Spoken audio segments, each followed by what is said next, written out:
John, thank you so much for offering your time tonight and your experience.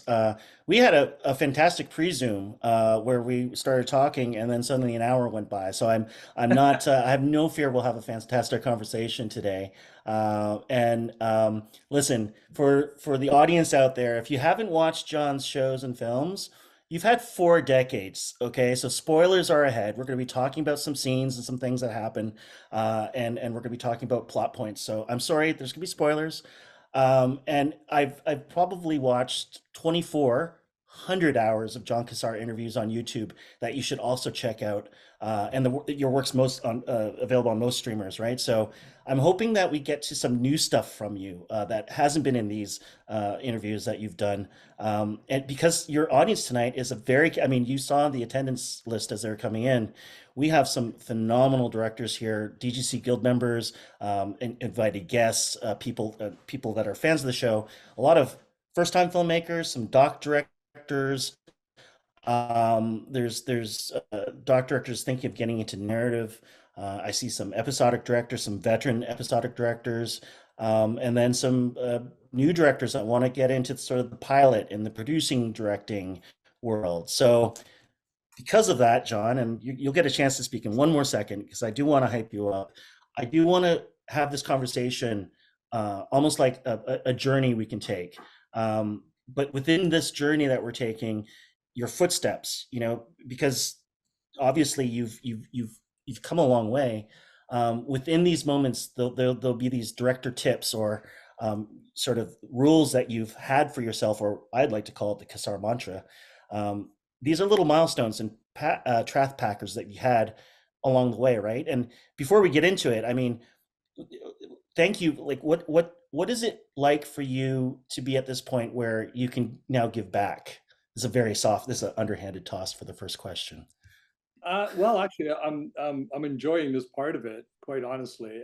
I'm not quite ready to retire yet, even though a lot of my contemporaries around me are. I still have a very a love for what I Oh, do and a burning desire to keep doing it. So I'm there, but I also think I'm at a point too where I'd love to pass on some information. The fact right. that I have been in this for 40 years, 30 years as a director, and it's you learn from things going wrong. And so when they go wrong, you say to yourself, I'm not going to do that again. And Right. so there's, everything that could have gone wrong has probably gone wrong for me. Although I'm sure there's still some new stuff waiting for me down the line. So learning all of that and then being able to pass it on. So maybe you don't have to get caught with it like I did. And that's kind of partly, what I'm doing now and look forward to doing more of it, quite honestly. Well, and I think we can get a little granular in some of the questions too, because we do have such a sort of an advanced, captive audience for you of filmmakers. So, in this path that we're going to be taking, the first part I'd like to call, so you want to be an architect, hey? Or the worst radio student ever. In our pre-talk, you're probably a prototype case study of how to do things right from coming from absolutely no connections at all, right? Your mechanic father, Frank, seamstress mother, Elda, That's right. born in Malta, grew up in Mississauga.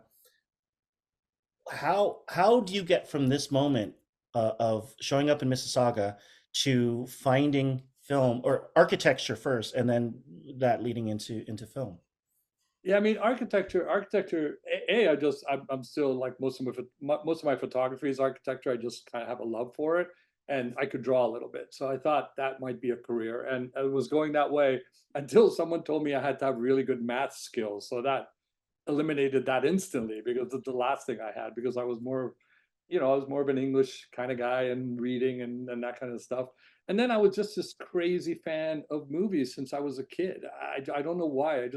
I love them. And in fact, the my one of the houses I first lived in when I was very young, the TV was downstairs and my room was downstairs. So the second everybody went to bed at night, I would sneak back out, put the television on, and watch. In those days, it'd be like the 11 o'clock movie after news. News would have 11 o'clock City movie TV, would have Hellraiser, and all exact those well things. before Yeah, even before that, even before yeah. City. So City wasn't even a glint in anyone's eye yet. I mean, so Right. so that's I just had this crazy thing, and that was the first guy in line for all the Planet of the Apes movies, and I was just like this guy that loved movies. And to this day, I'm still fanatical like that. So now, can you make a career out of that? I didn't think so. I had no idea how they made them. It was just about loving them. And so, then I got to a point in my life. I graduated high school, and I heard about a film school. In Algonquin College had this incredible film course in Ottawa, and I thought I was already working, but I thought, gee, maybe I can learn how to do this. So I actually, and this part of the story is important because it just starts my career of never giving up. And so I Right. applied there. I applied for the film course. It was, a very famous film course, and a lot of great Canadian filmmakers were coming out of it. And I applied for 2 years, and for 2 years I was refused. I didn't get in. And partly too, I was from Quebec. I was living in Aylmer, Quebec, across the river from Ottawa, and obviously they were taking Ontario students before they took. That was part of it.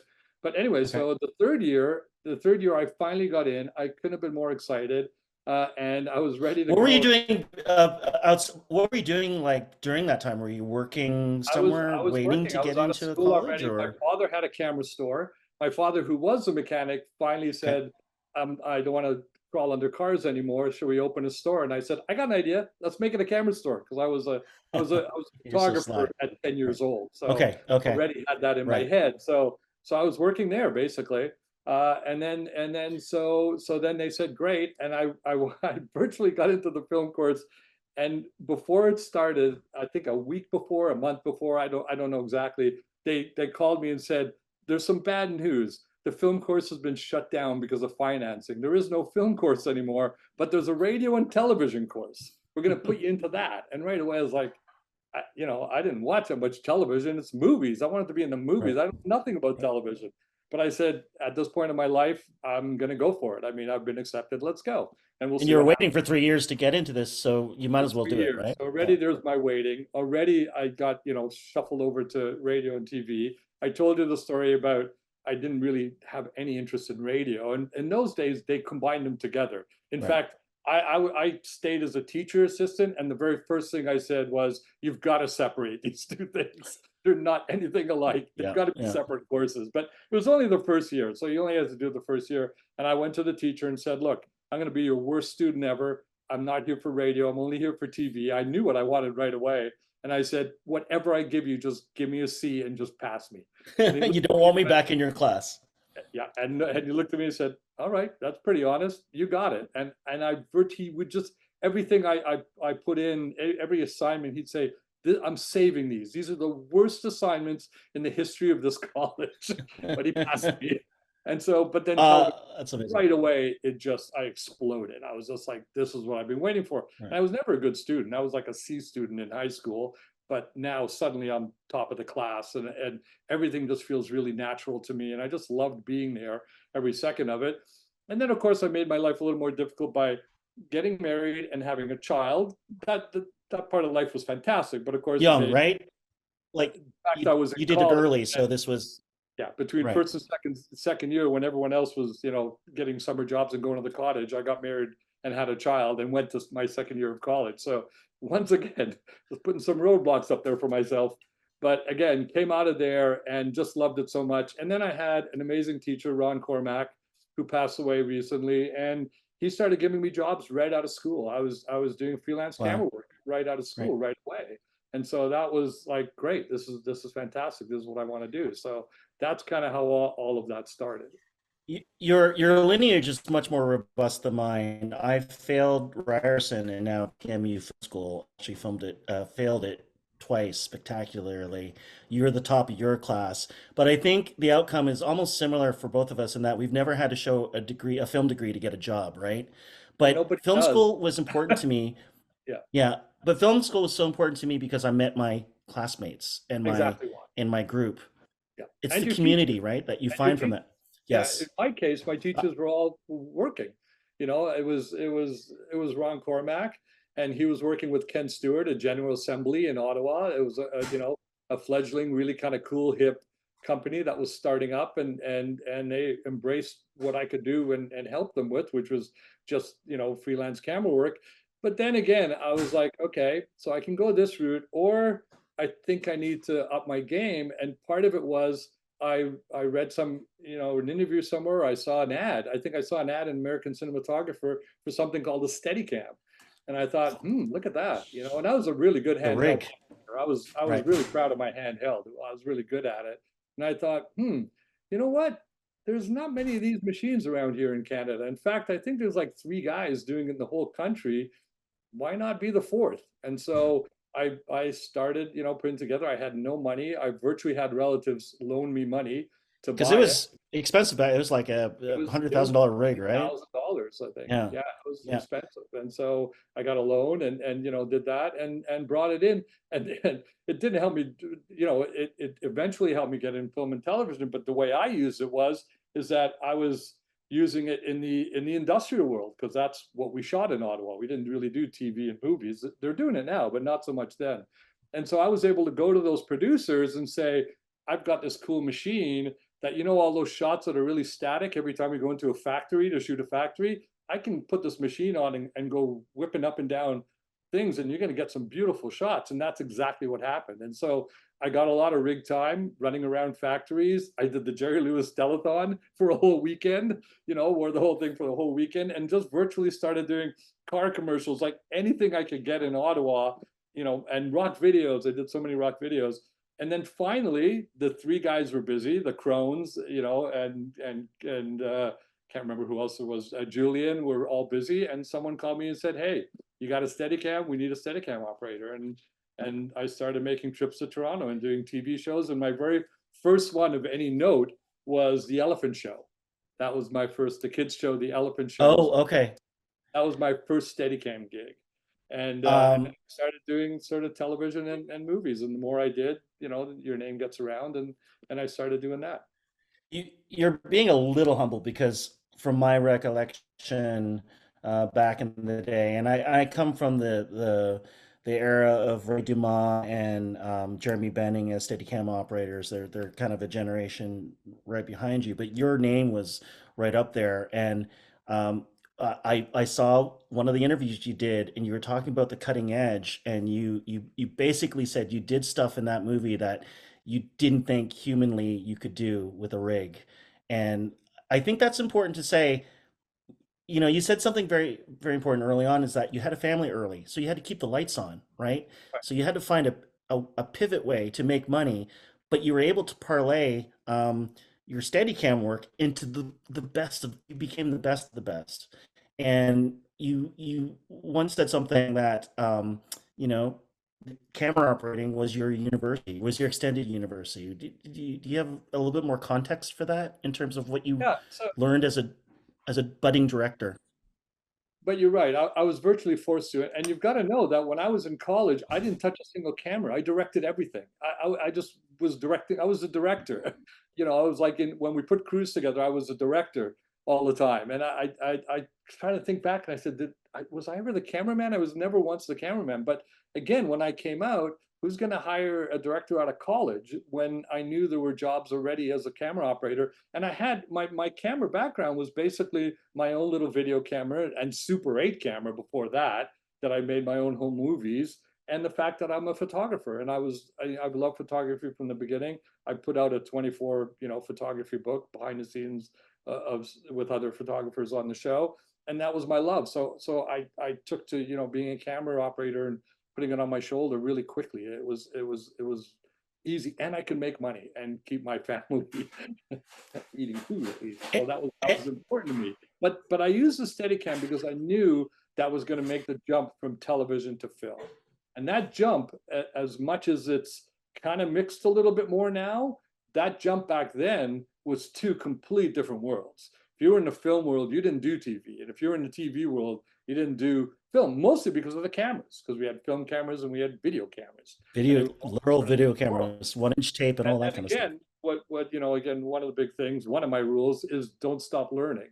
And so what happened was when I did get the Steadicam, I started taking the workshops with Garrett Brown, who invented it, and Teddy Churchill at the time, rest in peace, and all these other guys. And then Garrett and I kind of became friends right off the bat, and he invited me back to help teach. And I didn't get paid for it, except that while I was teaching newcomers how to do Steadicam, which is basically putting it on and trying not to fall down. That was as much as I could tell them. Garrett was watching us, watching the teaching assistants, and giving us the next level of teaching for And free. and And I these are look at people that did like watching the us, shiny. and yeah, watching us and saying, "Hey, John, try this with your footwork." And so we were going there to help others start, but we were also, with the master. I mean, he is the Yeah. master. And so that was great. I did that for 2 or 3 years. I went back every year and was a teaching assistant. And every year I got a little better at, doing Steadicam because I was learning from Garrett Brown. So that was really exciting. And then the strangest thing, I just hired his son, Jonathan Brown, when I was doing Law and Order Organized Crime. And I remember him as a little kid running around these courses, and he's now a really good director. So he started out with Steadicam and he became a director too. So that's kind Well, of all of that came to be. these full circle moments are extraordinary when you like what you just said, seeing someone that started one way and then ended up another. Um, this next section of our talk, I want to call letting the game come to you, because I think as much as you went and got the thing, the directing stuff, there's in the way you talk and the way you describe your process, a lot of times you really did let the game come to you when you were ready to capitalize on it. One of the things that I posted on my Instagram when I was very excited to do this was a little fun fact was my very first IMDb credit is as a PA on your soccer action film, The Final Goal, which I told you about. But not only that, John, there was so many of us from my peer group that worked on your film as PAs. I think one of them was Jeff Renfro was a director observer, a shadow on the show. He's the producing director of Chucky now. Like these are Wow, great. Joe No, O'Brien. that's fantastic. Yeah, Joe O'Brien, who went on to do RoboCop Prime Directives as a writer. Chris Smets, who's a fantastic director of TV and features. We were all sort of PAs, like cleaning stuff up, at Lamport Stadium. My claim to fame was bringing Eric Estrada a Sprite, and I thought that I was Oh, so nervous about that. Um, but I was able to reach out to Jeff, who's on the Zoom right now, which is amazing. He's down in LA, and I asked him, if you have a question as the director observer slash shadow on Final Goal, what would it have been as as that person there watching you do your thing? And his question is, how have you dealt with the challenge of 1,000 things going wrong, an actor showing up late, a gag doesn't work, you're running out of sun? What are some of the things you've learned and takeaways from those situations? well, yeah, it's a very good question. It's really important because everyone gets into directing, with pie in the sky eyes of wow, I'm going to be director, I'm going to be the next Spielberg, and then the reality is it's a really tough job. That's the reality. End of conversation. You're the point man, and I would love someone to argue with me, but I would say doing television is the hardest of all you can do. Quite honestly, when it comes to directing, I really think it's difficult.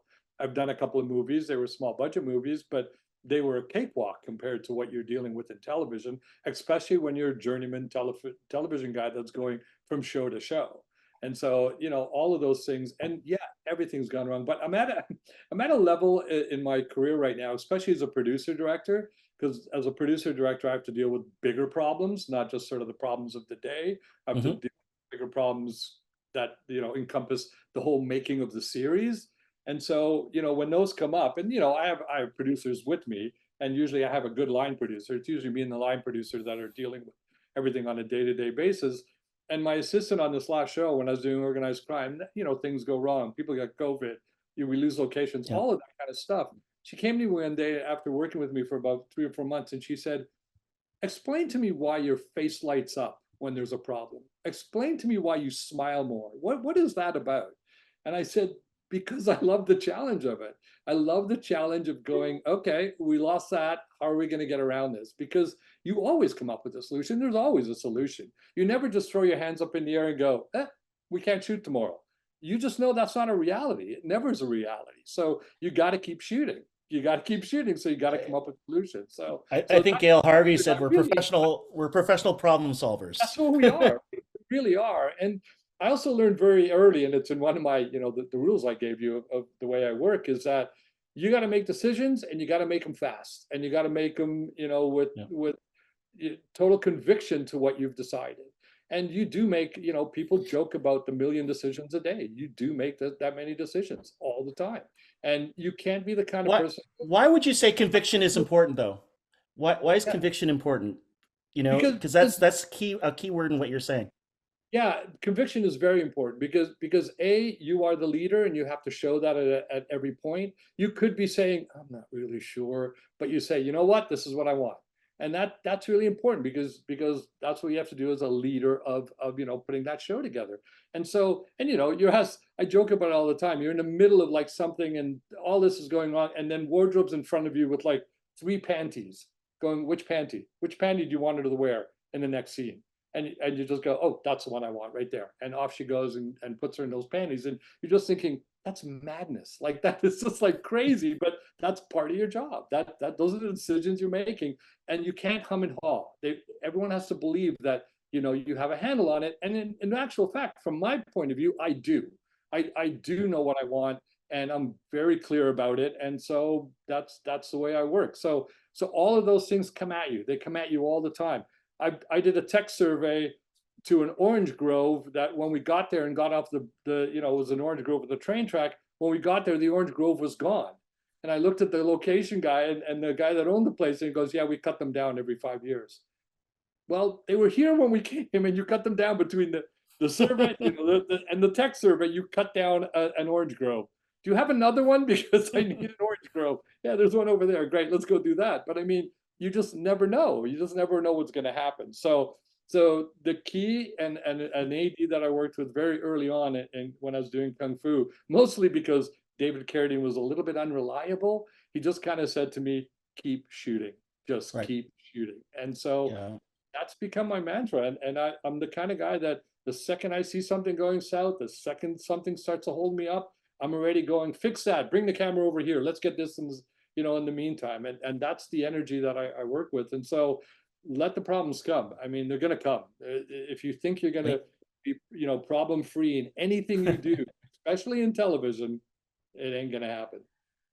You're in the wrong business for You're in the sure. wrong And business. leaning into the challenge, I think, is a good takeaway too. Yeah, Like leaning don't into it shy and away not from it. letting it Go destroy right into you it. and not letting you Yeah. change what you need to do that day. You just have to adjust to it.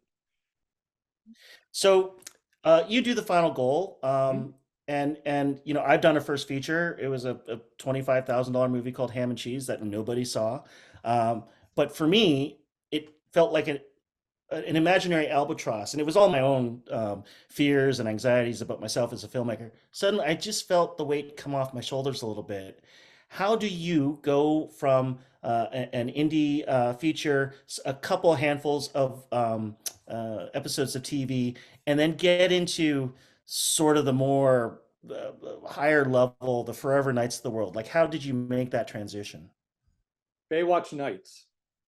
Baywatch Nights is how I did it. And that sounds ridiculous, but and really it's just to say, I started I was my first job as a director was Forever Night, the television show Forever Mhm. Night that we shot in Toronto. I was the camera operator on it.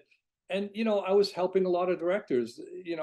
I think the caliber of directors has gone up a little bit, and the guys that I used to work with probably are be pissed off at me, especially if they're listening to me right now. But there were people that weren't, they weren't great at their job, and so I helped them. That was my job, is to help them. And so I helped them so much that I got to a point that I went, I think I'm ready to do this. I mean, I'm helping them without being part of the prep, without reading the script, without anything. I'm just looking at a scene going, dude, put the camera over here, do this. And even Yes, the as a actors camera operator and as a cinematographer. Yeah. as a camera operator. Yeah. And of course I had, Yeah. I had, Yeah. because I was a camera operator on Forever Night. I forgot to say that. So that's, as I was doing that. Mhm. And I also had the actors kind of looking at me because they didn't trust some of the directors. And I would like go, yeah, that was a good take. Or no, do it again. And so even they were trusting me and they helped me get the job. I mean, they're the ones that went to the producers and said, this guy's really directing kind of some of your shows without you guys knowing it. You should probably give him one. And so it was one of those things where there was in the old days, we used to have hiatuses, and it was a hiatus. they didn't want to lose me as an operator because I was important to them as an operator. So they said, look, prep in hiatus, do your episode, and then that way you can go back to operating right away. We don't even lose you for an episode as an operator, which was great. And so that was my first show, and I just loved it instantly. I took to it right away. I got my days. It was a good looking show.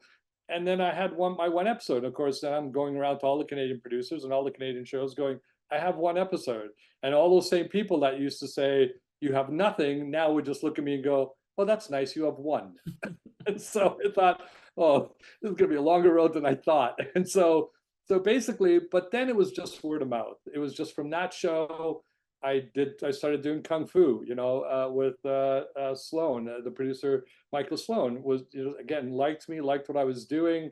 He talked to some people talked to other people. And that's how eventually I got Nikita, and Nikita was Joel Surnow. And Joel Surnow, one day when we were, and I became sort of the main guy in Nikita. I did their first shows, I did the pilot, and again, loved it. It was totally in my wheelhouse. I was a Luc Besson fan. I'd seen all of his movies, even the ones that weren't that good. I've seen them all. And I was just like, I want to make this the Luc Besson version of, and so Nikita was very different. If you look at it now, it still holds up. It's a great looking show.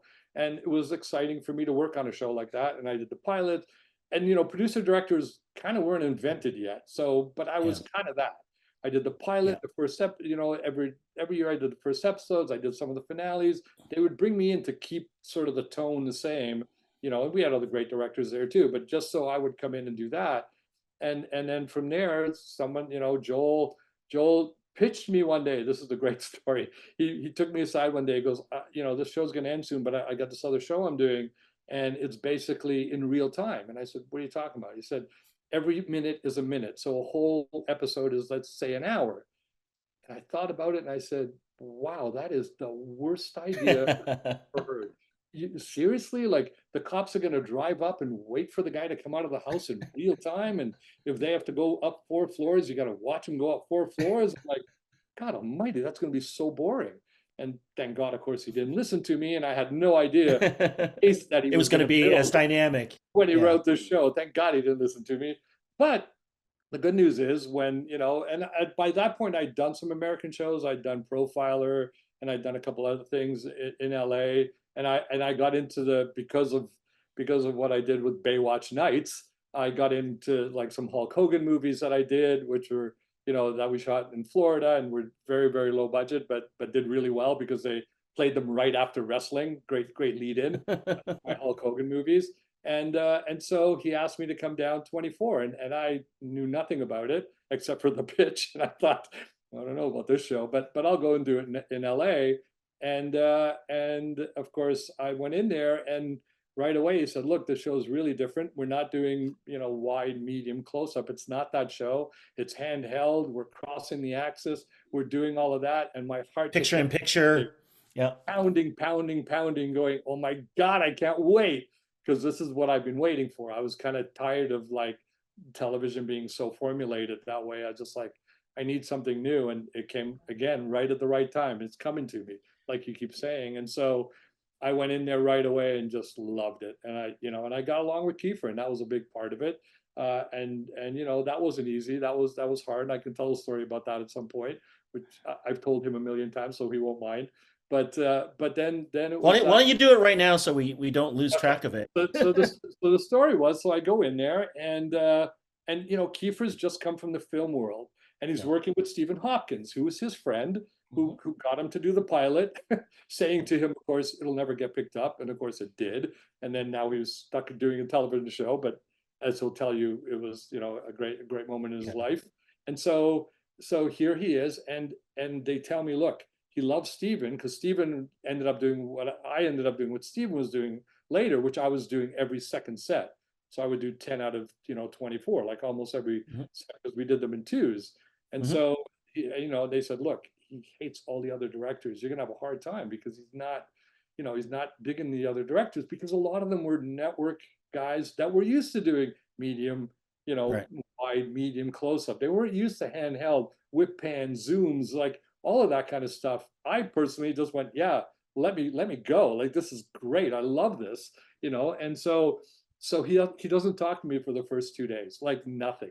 He doesn't say a word to me. He goes right to the script assistant, and I keep doing what I'm doing. I got to do my job. I'm giving him notes. I'm telling him what I need, and he's just ignoring me completely. And then we're doing a rehearsal at one point, and he's got to get angry, and he's having a hard time with it. And I go, Kiefer, and he gives me that Jack Bauer, what? Right in my face. And I go, why don't you just, if you just wait one more line before you get angry. I think you're just starting a little too early. It just started a little later. And he kind of looked at me and he went, sure, I'll try that. And he did it and it worked. I'm no genius. I don't know if it worked, whether it be the first or last, it didn't matter. It was the matter that I'm going to have an Mhm. opinion. I'm going to try to make it better. And that's what he saw. And that's what I realized, the both of us have in common. And that's why we became friends. And that's why I ended up on that show for 5 years, because we just wanted to make the better show. And from there on in, it was like a switch. And I never forget, as a producer director, as new guys came in, I would say to them, can you give them a chance? Just like give them a chance, Right. let them fail at least, but give them a chance to be, and they're good directors, like give them a chance. And don't do what you did There's to me. And he would always look at me and go, what do you mean what I did to you? I loved you from the minute and I said, no, you didn't. I said, tell you what, a director does not forget an actor not talking to him for 2 days. That's something directors don't forget. So trust me, I, that's what you did, and don't do it again. if this is my masterclass, I have a Ron Perlman story, much the same way. But the takeaway I wanna say to the Zoom audience is there is a inherent trust when you give an actor an adjustment, and whether or not they accept or receive that Sure. adjustment. Like it's a relationship building thing. Is it has it become different for you now that you've got to, like, when you first started as a young director trying to give adjustments to actors? What was going through your head, and how is it different now? Well, quite honestly, I think I was lucky in a way because I had a lot of difficult actors to deal with, and Right. and this I have to tell this story too because it's really important. It changed my whole career, I think, and that's my I did Forever Night. That's Geraint Davies. Those are all my friends. Those are all actors I've been with for a year already. That's it's cheating in a way. That's okay. But then my next job was David Carradine doing Right. Kung Fu, and they Right. say to me, "Look, don't talk to him. Don't rehearse him. Give him a mark. Tell him, here's your first mark. Do the line. Walk over here. It's very simple. Roll the cameras. There's no like, rehearsal, nothing." And I said, okay, great. If that's how it works, you adjust to how everybody works. And so I went in, and again, my first real sort of actor that I have to deal with as a director, and I go in, and I say, so hi David, I'm John, I'm the director. So you stand over here, and then you come over. He doesn't even let me finish. He goes, I don't give a flying F word where you want me to stand. And we're in a ballroom. It's Hmm. filled with extras, all the crew, and everyone stops working. And I'm standing in the middle of the room with David Carradine, Testing you. and Testing I swear to you. God, it's just like they joke about how everything just stops for a second and the world Hmm. freezes. And what goes through my head is 10 years you've been in operating, 10 years you've begged people to direct. Guess what? You're a director. This is what it's about right here. And so I basically looked him right in the eye, and this was unbelievable. I did this. I'm not sure I could do it nowadays. And said, you know what? You're the star of the show. See this ballroom? Stand wherever the hell you want. And he just looked at me and he came at me, and I thought he's going to hit me in the face. And he put his hand, tapped me on the cheek like this, and he said, anywhere you want, kid, you're the director. And that was that. And I That was the thought, test. That was the after that, test. and after Kiefer, I'm bulletproof. I mean, Right. seriously bulletproof. And so that's my job. I need to tell you what I think isn't working, and what is working. And, we do it as a team. It's not like, as a director, I don't force myself on anybody. It has to be this way. Yeah, it's just not the way I work. And quite honestly, I work with really good actors. When I'm doing the Kennedys, I got Greg Kinnear, and I got Katie Holmes, and I got Yeah. and Barry Pepper, and Tom Wilkinson, for crying out loud. And I apologized once because to Tom, because we didn't have a big budget on that, and we weren't doing a lot of takes. And I said, look, I'm sorry if you feel like I'm not doing. He stopped me. He just said, wait, stop. If you're going to apologize for knowing what you want and doing a couple of takes and moving on, don't apologize to me. I love it. And so that's part of this too. That's part of what it is. So those are my two actor things that obviously at this point in my career, I can kind of talk to anybody. And look, if you want to be difficult and you want to be an asshole, then be an asshole. But the rest of us all here are just trying to make a good show. Make a movie. Just trying to make So the movie. that's Yeah. kind of what you have to do. I've heard you tell the Joel Surnow story a couple times, but the question that I have when you talk about, because talk about letting the game come to you. You're literally saying Forever Night, Kung Fu, Baywatch Night, La Femme Nikita becomes 24 suddenly. What do you think Joel saw in you as a younger director to entrust you with so much responsibility Well, early on? I think the first thing he did is trust the person that recommended me, and I think this is where it's really important. This is what everyone has to understand. I did Baywatch Nights.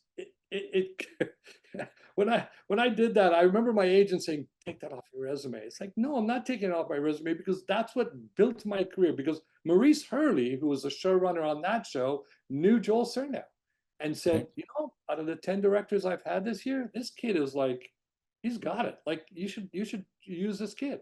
And that's the only reason he used me. He didn't use me because he interviewed me. He didn't use me because of my work. He used me because someone he trusted said to him, "This is the guy." And quite honestly, that's what you want to hear when you're hiring people. This is the guy. I know you. I know how you work. You like the guy. I'm in. And then you have to prove yourself. I mean, getting it is one Right. thing. Yeah, you have Yourself to have the is the next goods. thing. Yeah. And so, and Um, on Nikita, I did a good job. I did a great pilot, and I got him. He got me. Joel, we just had a shorthand. I think we both kind of had the same energy, the way we worked, and so again, then when 24 came along, again, he didn't hire me right out of the gate because he couldn't, because it was a big network show and it was all network directors, and this crazy rule of you can't work for our network unless you've worked for our network, which of course is like crazy. I'd done Profiler, but that was a different network. That was CBS, and this is Fox. So he virtually said to me, "Look, you're like at the end of our first 12. They didn't let me pick any of the other directors. Part of the problem of them not gelling with right. Kiefer, and they said they only let me pick one, and I picked you." And he said, "Whatever you do not screw Don't this up, don't because fuck this up, man. if you screw this up, they'll never let me pick another director." And I said, "Look, But thanks for more pressure, because there isn't enough. But quite honestly, that's the pressure I put on myself anyways. And I what don't faith though? What do it. faith I in loved it right you? away. What So and so that's how that comes along. And that's how I guess it seemed like a big jump. But here's the other story, and this is really important for anybody in film school or anybody just starting, is that at the time I had done 2 episodes of 24. I'd got along with Kiefer, got along with Joel, the cast, the crew, everything was great. And I was doing other shows, and I was doing Dead Zone, which was a takeoff on the movie with Christopher Walken, and now it's got C. Michael Hall in it, and so he's in there. And so I'm doing this show in Vancouver, and I'm supposed to do one, but they say to me, "Look, you're here. We like what you're doing. Let's give you another one while you're here, so you don't have to fly back and come." I said, "Sure." I got nothing booked. I took it. And they said, "We are going to have to move some directors around, but I think we can, have you so you stay and do 2 back to back." Right on, take another episode. I enjoyed it. It was great. I didn't tell my agent. I just sort of did it. And so Joel calls me out of the blue. okay. He goes, "You're not about to believe what I'm about to tell you. I want you to come and be the producer director full time on 24." I said, "I'm in. I love the show. Let's go." I said, and he said, "So I know you're finished Friday." And I'm like, "Oh, I'm not finished Friday. I actually took another 3 weeks." And he said, "What do you mean?" I said, "I talked to your agent." And I said, "Yeah, he doesn't know yet, but I already took this." And it was like a few days from when I took it. He says, "Yeah, so big deal. Just tell him you can't do it. This is a full-time job. Just do that." And I said, "I can't do that." And some people don't believe when I tell the story, but it's absolutely true. And I said, "I can't. I told them I was going to do this job. I'm going to do this job. They move directors around. I'm not going to burn them." And he said, and he got upset. And "This is the chance of a lifetime." I said, "Trust me, I know it's a chance of a lifetime. I can't say no after I've said yes. I never have." As an operator, people would like, another show was coming into Toronto and they'd bail the last 3 days so they could be on another show. I never did that. I stayed. I was there the whole time. again, just I sleep at night. It's just my thing. And so I say no to him. And of course, my lawyer calls, my agent calls, they're all calling me, going, "Are you nuts? This is like the biggest show, and you got to take this." I'm like, I want to take it. They got to wait. I don't know what to tell you. Are they starting shooting? No, they're still in prep. They're not shooting for another, 4 weeks. I said, they got to wait for me. I don't know what else to tell you. No, he needs you right now. And I said, okay, then I'm out. And so, a couple of weeks go by. I don't even think about it because, again, I've committed to this job. And he calls up, he goes, okay, fine, fine. He said, but don't go back to Toronto. You would fly right to me the second you did it from Vancouver to LA. And so I did. And then, Oh man. years later, I was still on the same show. So, Um, and I tell that to people because, you know what got him at the end? I said to him, Joel, imagine if you booked me for two Nikitas and I just walked away to do something better. I said, I yeah, wouldn't be in this position right now. You asking me to do anything because you yeah, wouldn't trust me. And yeah. so I can't do it. If I did it to you, you'd kill me. And so there you go. So that's a good lesson learned. The takeaway I take is, you are built on advocates, right? The people are advocating for you, and you have more power when your name is being said by someone else, vouching for you or recommending you, than you doing it yourself. And that's how a lot of us. I've been the third choice on so many things, but as long as I'm the last choice, I'm okay with that, because that's the job, Yeah. right? Uh, um, that's fantastic. I do realize I'm on a bit of a lag because I'm on my cell. There's no power here at my in-laws house, so I'm sorry if the conversation is a little stilted, John. All good. My apologies. But I do want to say, there are certain things that define a director on their journey. One of them, obviously, 24 is such a monumental thing, but the irony, I think, for me, as I watched your work, and I've watched your interviews on things, is you have never, even though you were a cinematographer, you were never interested in the fancy camera moves, sort of the technical prowess of being a director. You wanted and always loved being a storyteller. Um, what was it like when you got into the 24 world, where suddenly you had to tell this very compact story in a very small amount of time, and probably change some paradigms that you had in your head, right? Yeah, absolutely. It was different, but again, it's just where you are in your career. And I was just at a place where I needed to stretch a little more. I didn't want to be doing the same old, same old. And here's a show that just came and said, all those rules, throw them all out. We're crossing the axis. We're doing this. We, and I tell people this, they don't believe me. We never did the same take twice. Not the same shot, the same take. We would change the size of the take every single take.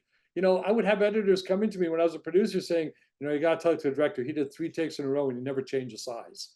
I mean, we were just doing crazy stuff like that. And so I loved it. There was an energy to it that, to this day, I don't think there's been a show like it. I mean, there's been some imitators, but no one's captured that ability. And it's crazy because I virtually had William Friedkin sit behind me, and God rest his soul, he just passed away recently, but the great William Friedkin sit behind me because he was a huge fan of the show and he could not figure out how we shot it. So they said, Friedkin wants to sit behind you for a couple of days to watch you work. I said, sure. I mean, I'm not going to say no to William Friedkin. The ultimate director shadow.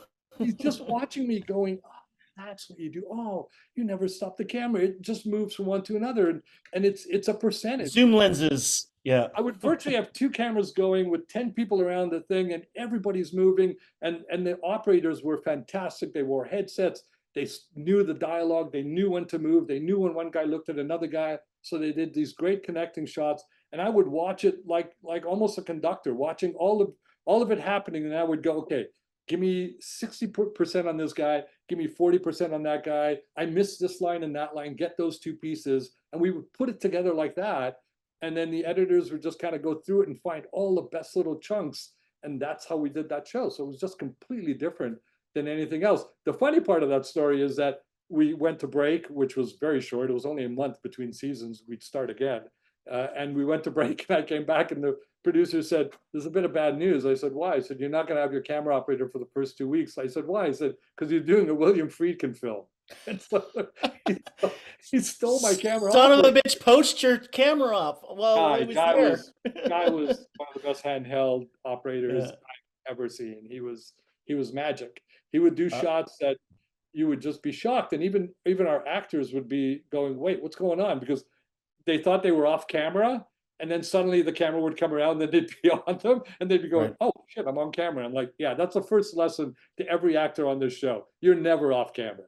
At any point, the camera Amazing. can land on you." So that was the other thing we did. So nobody was giving a half-assed performance because they were off camera, because you were always on camera. So Right. that was kind of the way we shot it, and we also shot it as big scenes. We didn't break Right. it up. We didn't do a line, a line, a line, a line. You Kiefer, ran, you ran, you ran the sequence, right?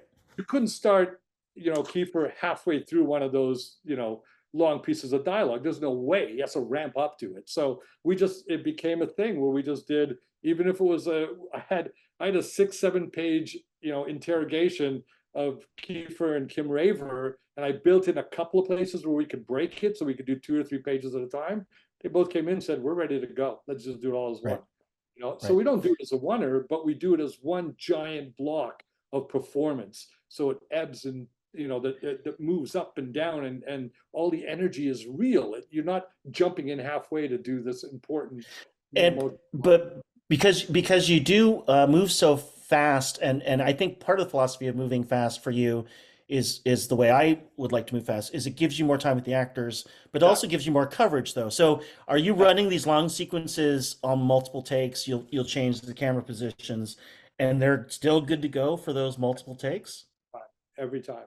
Every time they're good to Yeah. go, good to go. But I also, again, don't do that many. I use 2 cameras all the time. Yeah. There are shows that I've used 3 cameras all the time, like Terra Nova, the dinosaur show. I had a family of 5. They were in every scene Right. together. Yeah. 3 cameras, I Close-ups. could Yeah. I could today. And Right. I'm a stickler. I mean, anyone who work with me tell me I never leave the set. I don't hang out at the monitor. I don't go to my trailer. I watch the cameras being set up. I rehearse the cameras while they're being set up. I'm looking for all the problems that could happen while we're ready to shoot.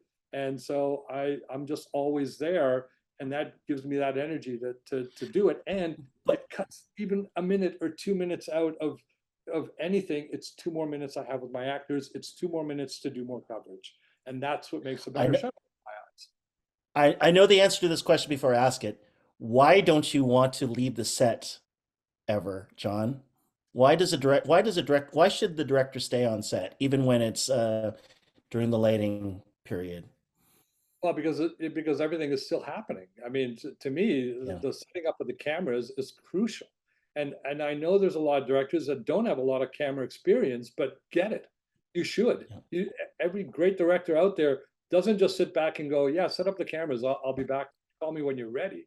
They know the cameras, their angles, the lenses, all of that is important. Now, mind you, I do have the benefit of being a camera operator, and I DP things too, big, smaller things, and so I have that the benefit of that knowledge. But I'm still there. I'm still making sure the props are right. I want to know. Mhm. Let's talk about wardrobe. Let's make sure I got a coat if it's too cold. I'm a pain in the ass. I'm there. You're making sure everything's right.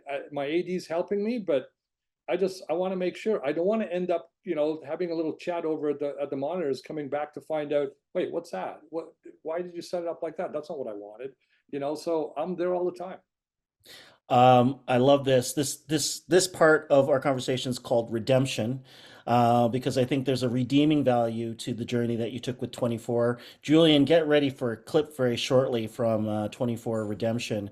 But for Fox TV and 24, this was the first Emmy win for Best Drama, Best Director, and Best Actor for Fox on a show that, you know, you've called it a small show compared to the other network shows at the time, but um, what did it mean to get to the point where you actually knew you have broken through with a really unique, ingenious concept of a day in the life of like what was that like during the the the, the early times of 24 up to the Emmy wins?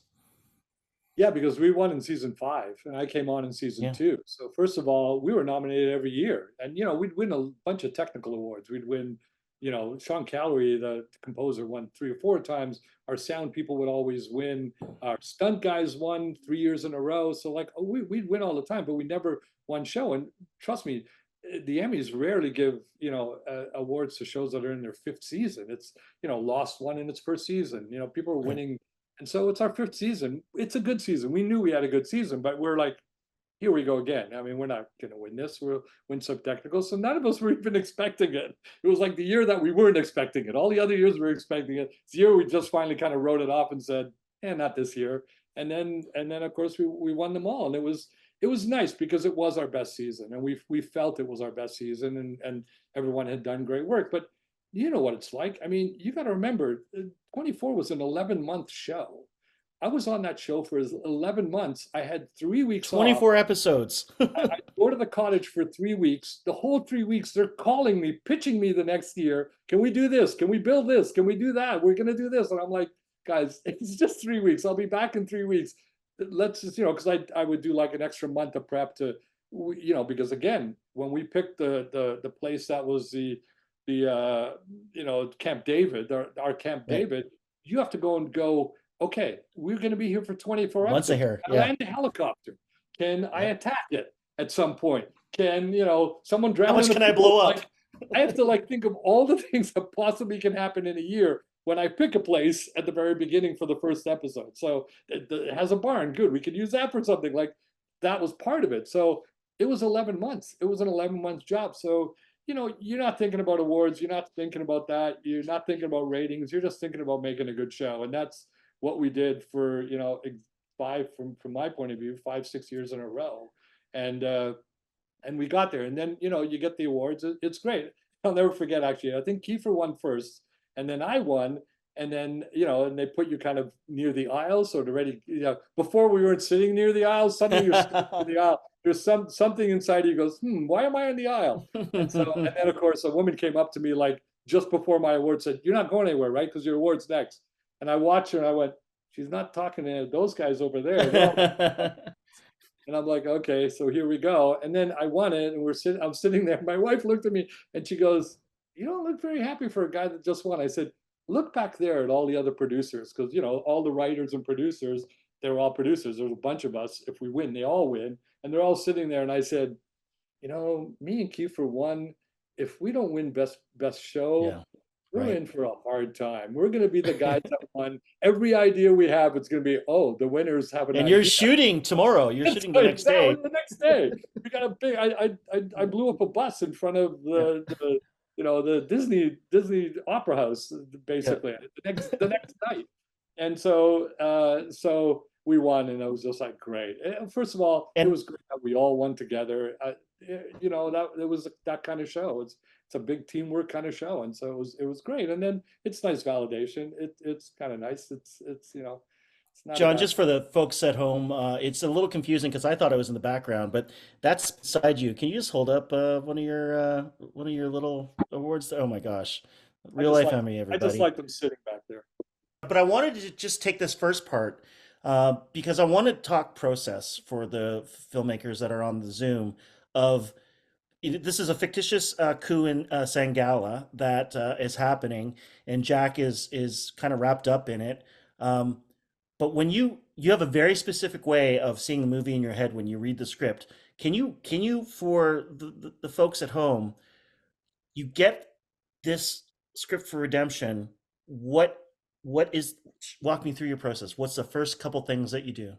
Yeah, and everyone understand, of course, that wasn't our regular 1 hour show. That was a 2 hour movie that we put Movie. between Yep. seasons, basically. It was after one of the strikes is why we did it, just to get everyone to catch up. Well, I look at it like everything else. I break it down, and when it comes to the action, I just have kind of an instinct for it, and I've done it. I don't storyboard. I mean, I've storyboarded a little bit, kind of when people force me to, but it's not my favorite thing to do. I virtually see all the shots. And again, it's just in the storytelling. He looks, what does he see? He sees the smoke. The second time he looks, they're closer. So I know that I have to do that long lens shot, and then I'll take them all the way to the end to get them there. So it's just all those beats. Now I need a beat between, him running, and I got to back to them to give him chance to get to there. And I design it all that way. So there's a logic to it for me. It has to have a reality to what's happening as far as where people go. They just don't suddenly appear there. Like I need to be able to talk to the actors and say, you go from here to here, and this is why, and this is what you're doing. So it all has a natural flow to it. And I just kind of find to do that instinctively because I'm seeing the movie in my head. And then I go out and I make the movie, and I just know as I'm shooting it, the pieces that I need. And sometimes I'll add more, and sometimes I'll eliminate. I mean, sometimes you won't have time to do everything that was in your head, so you start to shortcut it, and do that. A lot of times I kind of do the beginnings and the ends first, and that way, if I don't have time in the middle, it won't. I'll still have the beginning and the end of the scene, and I'll still have it. Those are kind of the mini tricks you start to doing, as a director, which a lot of directors on this will know to do that kind of thing. So that's kind of what I do. But as I watch it, I think, what I'm proud of? The little weirdest thing is that if you notice our lead guy, the boy that he talks to, he's our lead. He was they were all African actors, which was amazing. Even the Caucasian gentleman's South African, and so we took Kiefer and Bobby Carlyle, of course, and some others. But basically, we went there. We used almost all crew too. I brought camera operators because they're really important to the way we shoot, and I brought my effects guys, and that's mostly a safety thing. I don't want to go to a country I don't even know, and I'm as Of you can course. see, that's Yeah. Kiefer. Kiefer Yeah. stood in front of many explosions with me, and always safely. We knew what we were Yeah. doing, but I like to put the actors in the game instead of having stunt people. So I brought those guys, and so but when I watch it, I think that little boy had that striped shirt on, because there's nothing that I hate more when I'm watching a show and I'm like, wait, who's he again? Who's he again? Right. And so our lead guy has a striped shirt. All the other kids have solid Right. colors. So in your head, You're you're able to tell the story. Yeah. oh, it's those kind of things. The bad guys all had a little red.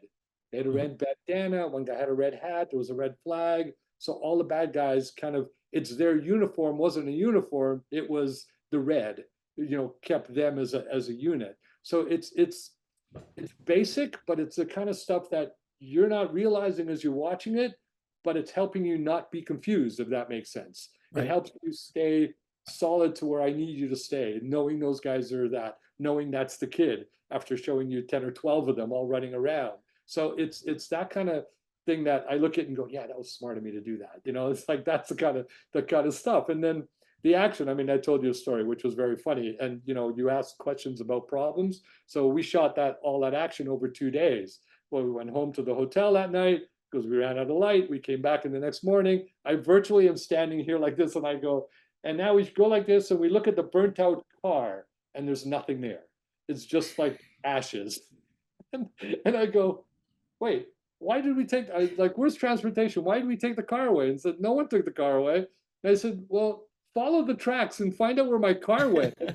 Virtually the farmer next door was driving by and went, oh, there's a car nobody's using. I'll take that. I can use that for something. And drag the car to the farm next door. And of course, here I am going, okay, so we're going to start over here and shoot this while the car is being brought, and we can put it on fire again. And so there you go. I mean, that's the kind of stuff that Yeah. happens all the time. And so, There's always yeah, something. but that's the kind of scene. And again, Kiefer was great at it. I knew that he loves to do it all. He doesn't like to be, doubled at all. Everything you saw there was him. He didn't double. We didn't double any of that. That was all. That was all him. And then, then it's trying to be original and trying to come up with new stuff. It's difficult, especially in today's world. It's even harder. There's so much action out there, and when we were doing 24, I don't know if there were a lot of shows doing the kind of action we were doing, because we Right. were doing kind of cinema type action, where all the other shows were still kind of doing small gunfights, and Right. and we were You doing saw the bullet hits on we were 24 doing for the sure. bullet hits. We were going to Yeah. Africa, and the other story there is that we went to Africa because we thought we were going to go there for 3 days to shoot a couple of exteriors. That whole camp where the kids were, which was majority of our set, we were going to build in the desert somewhere, in LA, and do it all there, and just do a couple of pieces in Africa. And when we went there, we realized, first of all, the people are different.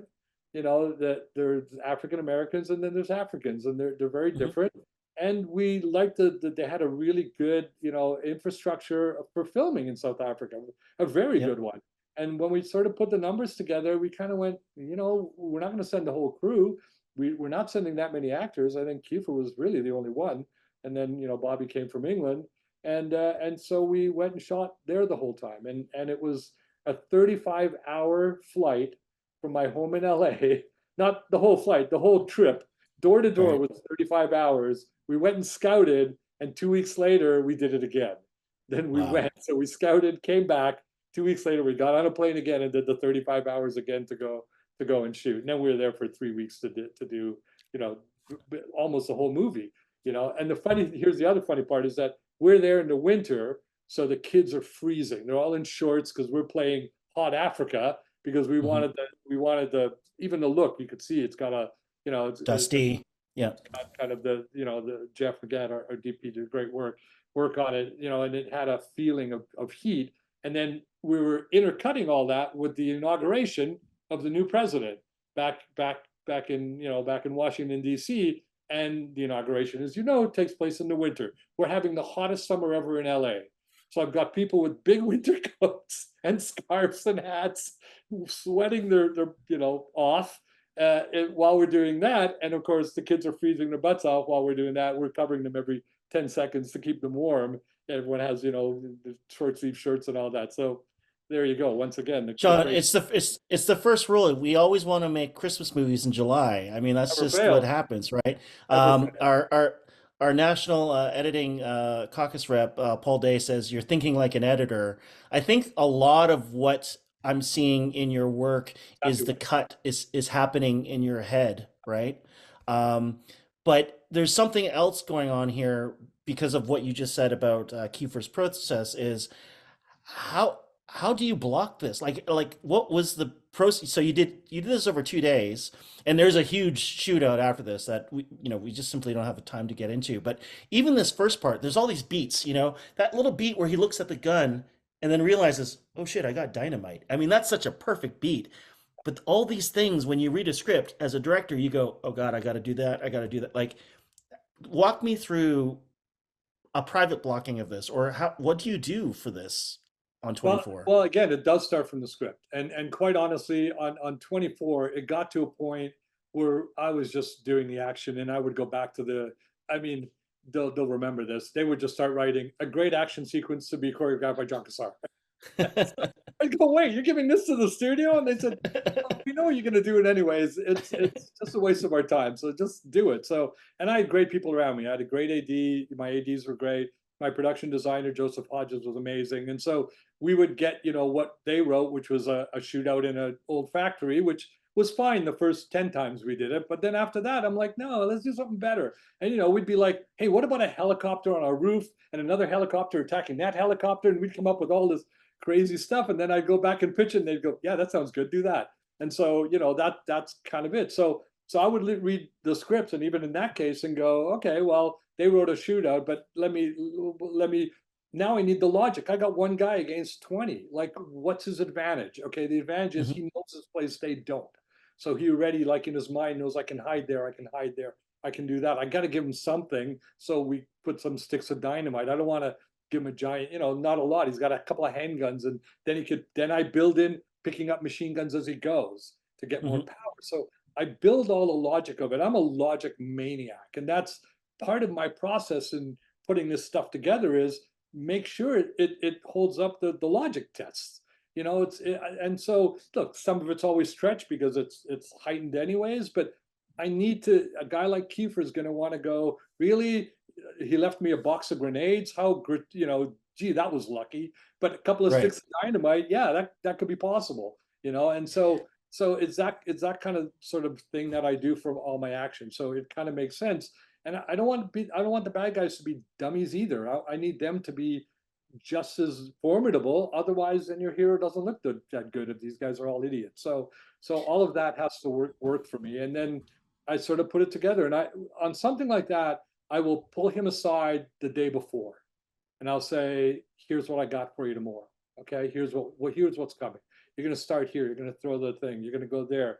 The guy's going to shoot at you. You're going to come over here. I lay it all out. What's going to happen here? The guy's going to come around the corner. We'll come around some kind of cool way to take him out, maybe a knife or something." And so we figure it out, and he's totally in there going, What about this? What about if I give him this instead? And then with the stunt coordinator too. So you're doing all that. So he's not seeing it for the first time that day. That's a mistake. That you don't want to do that. No. That's something that, and a good actor is going to want to be involved. Although amazingly enough, once Kiefer and I worked together, he virtually trusted me on the action. There were way more conversations in the emotional scenes than we ever had Sure. with the thing. He'd be like, "Great, got it over here. Sure, kill that guy. I mean, got it. Let's go." So, But so he was much easier in that. Ryan Singh asks, what kind of rehearsals did you do for 24? So for something like this, would you do it any rehearsals, or would you just kind of show it? Wow. We Wow. didn't do rehearsals with actors. We didn't do read-throughs. I do blocking is very important to me. I do something called a private blocking, which I kind of invented for a certain actress, maybe. I'm not going to tell you who virtually sort of always rejected my blocking in front of the whole crew as Right. look who's the boss, it's me. So I got around it by one day, it was actually a change of seasons and we started a new season and it was just me. There was nobody there. And we started blocking and this person looked back, but where's everybody? I said, let's do a private one. We don't need to, That's amazing. let's just do it ourselves and rehearse it and figure what it is. And so we did. And then it was like, oh, I got no one to show you up on. And so it worked. And then I just liked it. It was just that the little time you get with an actor because you don't have rehearsals in most television shows. And so, I got to it's quiet. I let the DP hang out in the shadows. I let the operators hang out in the shadow. Script assistant is there, but otherwise it's just us, and we get to talk about it a little bit. And there's a line problem. First, we read it over and over again. That's my read through right there. I do this on every scene, by the way, every single scene. Action obviously is different, but every scene with dialogue, we read it. Okay, that's not working. Okay, let's fix that. Let's change that. What does that mean? Why am I saying this? Okay, because of that. We do all that first, just to sit down, just nice and calm. And I know I move fast the rest of the day, but this is not fast. This is what it is. And then I'll put it on its feet. And my blocking, again, I'm thinking the camera already. I'm thinking of the simplest way to shoot this. I'm very good at shooting everything on one axis, Mhm. and as simple as that sounds, you'll never see it in the work I do. It never stands out. But one axis means that you're lighting one way and you're lighting another way. You're not lighting here, here, here, Yeah. here, here, Triangulation. Triangulation is the death. one axis, right? Yeah. When people walk away, they walk away the same way they were pointing already. So, and if one person goes by another person, the shot goes from one to the other instead of walking this way because now you got to go all the way around there. So it's that kind of, and again, it's simple, but it gives me more time to do more, performance work, more takes, more coverage. All of this stuff that I do that is simple is because of that. And so I block to that. I block to lighting. I know lighting a little bit again because I was a DP, but also I know that the DP is going to want to come through the window with the light. So I block it in a way that the light's going to be nice. I'm not going to block it with them facing the window because that's going to look bad, and so and I'm already thinking what they're thinking. When do I want to stand up? I'm going to be angry here, so I know I'm going to want to stand up. So I give them that freedom. And sometimes I give them areas. I'm not like, I need you to sit on this line. I need you to stand on that line. You got to look over there on that line. It's like, start over here, find a place to move over. It'd be nice if you move so I can get a little camera movement. And by moving here, I get to see that kind of background. So I'll explain it. And most people will do it. And most people will move exactly when I want them to move, anyways, because I've thought about where I think they should move. And so I don't have a lot of trouble with actors. Rarely do I have an actor push back against my blocking. And so that's part of it. And sometimes it was like something they came up with that is better than mine. I'm like, and I right away I see it. Yeah, that's better. That's good. Now, if it's great, but it's going to screw my lighting up, I'm going to say that and maybe ship the whole thing to make that work.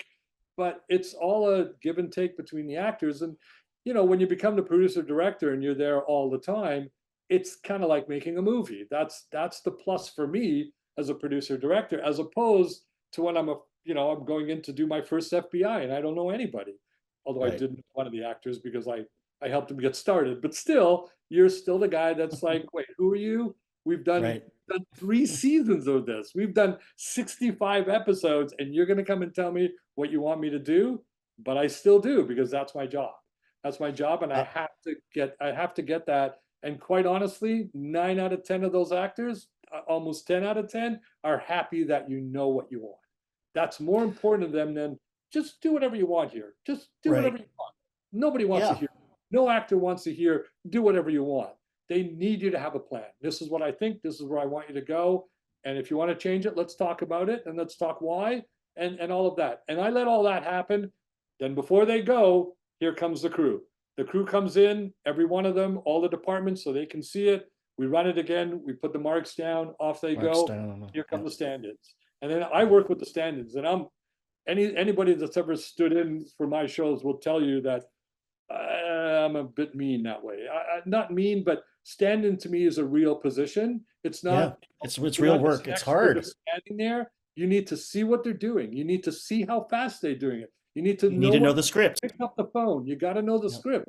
And Yeah. I've trained them mostly. And then if they can't do it, then I'll get someone else. But it's really important for me because I'm now judging my shots. I'm building my dolly moves, and lighting is like, okay, which way is she looking, this way or that way? Because it makes a difference. And so I walk through all of them. I now have, I worked with people now that are doing the dialogue. I mean, they're so good. They're doing the dialogue at the same time. The stand-ins are actually doing the dialogue when they did it, which is like, wow, that's I don't need that, but that's great because Well, it gets you the timing for the they have camera to timing figure out what for they're it doing. too, Yeah. Yeah. and I'll walk through them. I'll stand there and I'll say, okay, now you walk over there. That's not the way they turn. That's not how they turn. They turn this way. So I do that with them first. Then I'll give them over to the camera department to get it going. But I want to make sure that the stand-ins are doing exactly what the actors did. Otherwise, my camera guys are setting up something completely different. Then you have So to redo it I have to anyway. watch Yeah. that. Never leave Yeah. the set. So I'm watching Yeah. that happen. Never leave the set. You know, and then, of course, Uh, some of the things I designed aren't working. So I'm standing there going, well, that's not going to work. I thought it would work. Now that's a bad background. Change that mark, put it over like a little bit.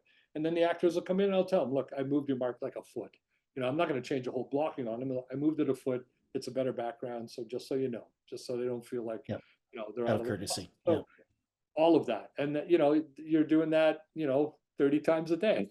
You're doing that 30 to 40 times a day. 30, That 30 many strips a day. Oh my goodness. well, Um, you're doing 30, 40 setups, but you're doing yeah. that, you're doing it 10, 12 times a day. You're doing that Yeah. many scenes for sure, in Um, television.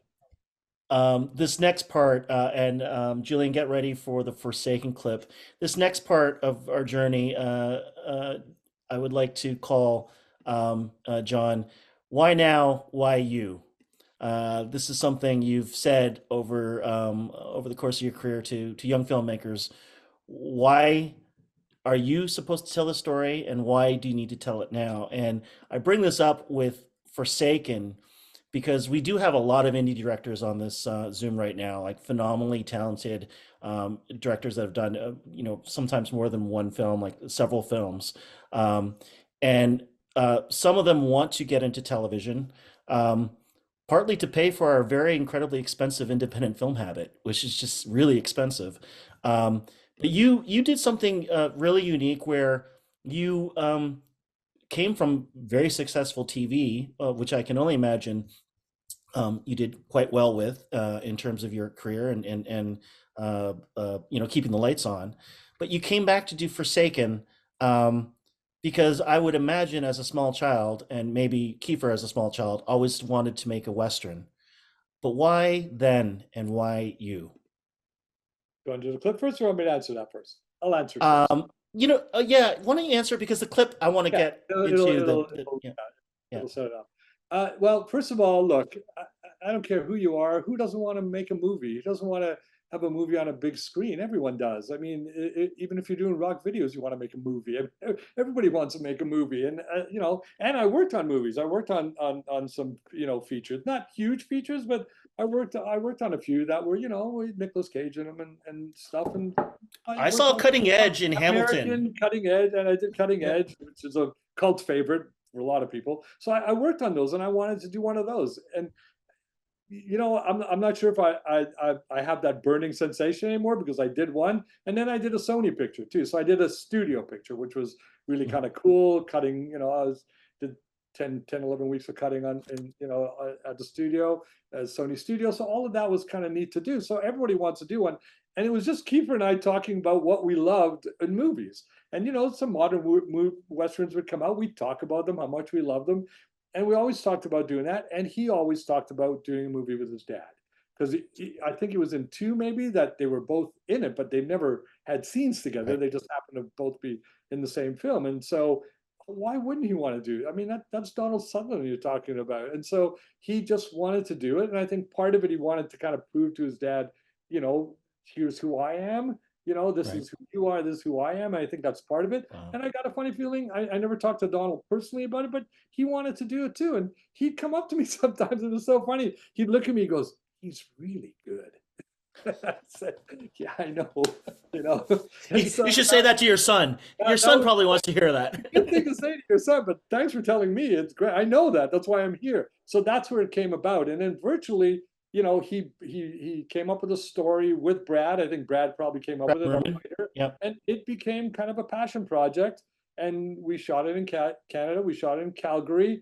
There was financial problems, unfortunately. The producers that we had were, it's a long story I don't want to get into, but so there were difficulties that way. So yeah, so all those guys out there doing independent, this is my first one. And you've got to know too that up to that point, I'm handed a script, and 9 days later, I'm shooting the script. It's not like living with an independent film and writing it and living it and trying to get it made and all of that, and then being part of the whole process of it.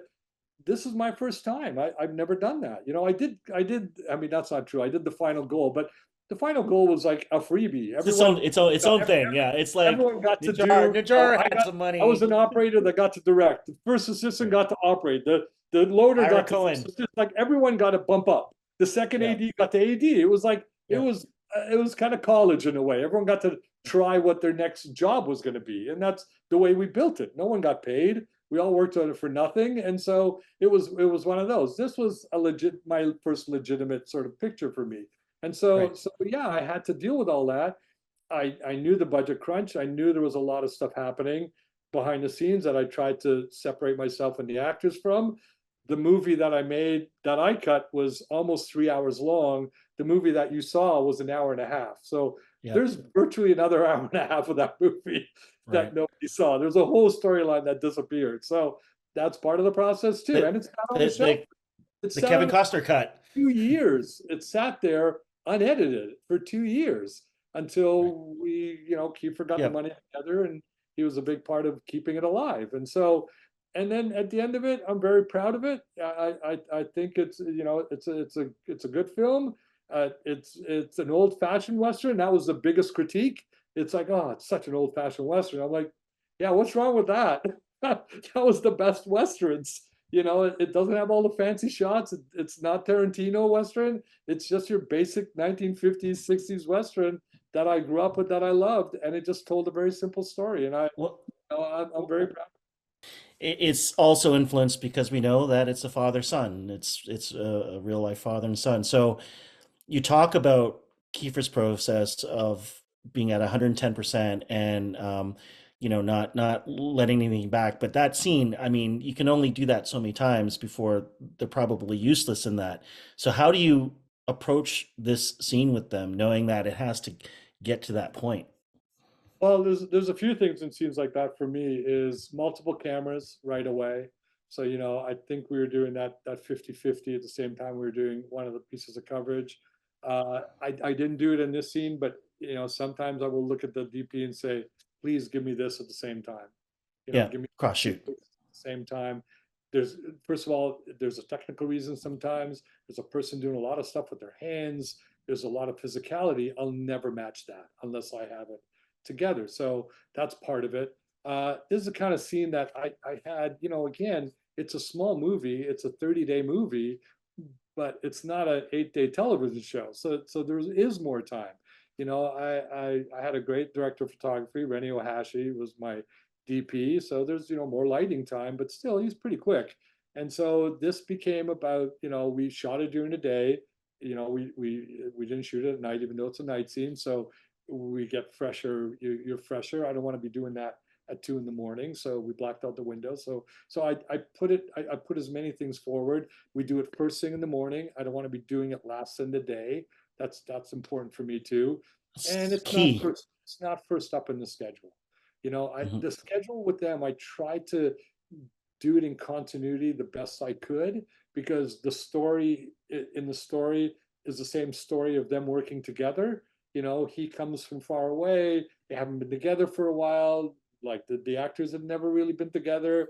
They're getting to know each other. So we kind of built it that way, in a way, so there were scenes. It built up kind of in continuity as much as I could. You can't always, but as much as I could. And then it was just a matter of the three of us in there a long time, just sitting there together and talking about it. We did do a read through on this, though. That's a Okay. different, from most television shows. We had a whole day to read the whole script, play with it. We made a lot of changes. I believe, if I remember right, the whole idea of the son that died, the story he tells, that came out of that read through. It wasn't even in the original script. And so, we did do a read through. So we had talked about the dialogue. We had made the changes with the writer, and that makes a big difference. That you're not there figuring it out that day. You're just figuring out what the movement is, who's moving, what's happening, who's banging on the table, and then we just kind of did it until we felt that we had it. And it's a kind of scene that you got it pretty quick. I mean, these guys are, again, they come in at 100%, and they're not saving anything. These are the kind of actors that are, if you do it 10 times, they'll give it to you 10 times. They're just going to keep putting it out there. They'll make it a little different every time. They'll try something new, and then they'll give you lots of work in when you go to the edit suite. And so it was one of those scenes. They had 30 scenes together in this movie, 30. Wow. Now Wow. mind you, that's the 3 hour version. The version you saw, there's probably a little less, but they had 30 scenes together, and I had them all marked. I knew where they all were. I was very conscious of where we did them. I Right. didn't want like a big emotional scene with somebody else, with say Demi Moore, for example, the same time that they're he's coming to do this. I kept them all. Scheduling was super important. We can get into that too. I can talk scheduling forever because I schedule. The AD schedules, but I am right in there deep. I still have my own board. I do strips. I still do all of that. I Wow. do a mini version of it on all my TV shows because Hold up. You use a strip board. You don't use EP scheduling. You don't do on the movies, I definitely use a strip board, like a real one, the old wow. fashioned, Wow. because we had it with Good us for on set. you. Good for Yeah. you, man. And what I do, I don't have a schedule with me. What I do on my TV shows is, again, because I can't use the computer, because I want to see the whole, in Right. television, I want to see the whole 8 days, right? When we're moving stuff around and I'm figuring stuff out, and what actors aren't available and all that kind of stuff. And on the computer programs, you're only seeing one day at a time. I can't wait. I got to go to Wednesday. Okay, now I got to go back to Friday. It's like it's really unnerving for me. So I cut out the strips. They make the board. I cut them all out. I put them. I always insist on a big table in my office when I'm a producer director, or I go use the boardroom and I lay them all out. And then I sit there with the AD and I go, okay, this is what you did. This is a problem here. This scene needs to be first in the day. Let's move that up. Wow. Here's an actor waiting. I don't want that. Move those two. And I start sliding them around. Then when we have it where we want it, I just get a strip of tape and I go shoot right across them and I put it up on the wall. Right. And if I want to change things, I just cut the tape and we go back to it Right. again. And so I solidify them so a wind doesn't come in and blow my whole schedule away. I sort of tape them all and do that. So I do that with my schedule. I do it on all my shows. And here's where it really works. When we came back from the Orville, we had done 4.5 episodes. When we came back from COVID, we got shut down. We'd done 4.5 episodes. We were going to do 11. We ended up doing 10 for budget reasons, obviously. And we came back, and now I come back. I have 3 pregnant actresses that I can't schedule at different stages of pregnancy. One of them is the action star, so I got to wait for her not only to have the baby, to get back in shape to do all the action. So she's got to go to the end of the schedule. Then I have 2 actors that can't come back into the country. One's from Australia, so that's a problem. Then I've got only 20 extras allowed, because at that point, Right. Yeah. The September. restrictions. So now I got 20 extras. I keep putting different faces on them, different alien Yep. faces, and Kiefer writes scenes where the whole crew is in the Oh, you mean main yeah, into an Seth MacFarlane. orchestra. We have Yeah. 200 extras when we do those scenes. So one of Right. those got put right to the very end. The 2 extra scenes got put right to the end. The wedding, that was the end of the season, and the big concert scenes got put to the end. And you're gonna love this. I could only have 100 at a time, and I could only have them for 15 minutes each Right. when I did this scene. So we Yeah. virtually had 4 cameras. I rehearsed all the cameras, 2 on cranes, 2 whatever, for all the audience shots. We virtually got them ready. We sent the first 100, shot the first 100 on one side, shot the second 100 on the other side, patched together the big wides with CG, and that's all I had. I had virtually an hour, I think, to do all that coverage, and that was it, because we were still in the, you can't have that many people all together at the same time. So we had all these restrictions. So we virtually said, you know what? Seth and I were the only directors. We had no other directors. Here's what we're going to do. We're going to put one day together at a time. What set do we have? What actors do we have? That's what we're shooting that day. And that day has scenes from episode 5, scenes from episode 8, scenes from episode 10. Because the lucky thing is we had all the scripts. And when Right. Seth writes the scripts, they're set in stone. I don't think the Ten Commandments were carved as set as his scripts are. So we virtually just did the rest of the season as one giant schedule, which was, I've never seen anything like that. And what we had was all the strips were all around the AD's. I've got pictures of it around the AD's office. That it was all 4 walls of the AD's office, which was about as Wow. big as this. And all we did was every day just go, what can we do the next 2 days? What's ready? What are we building? We just did it like that.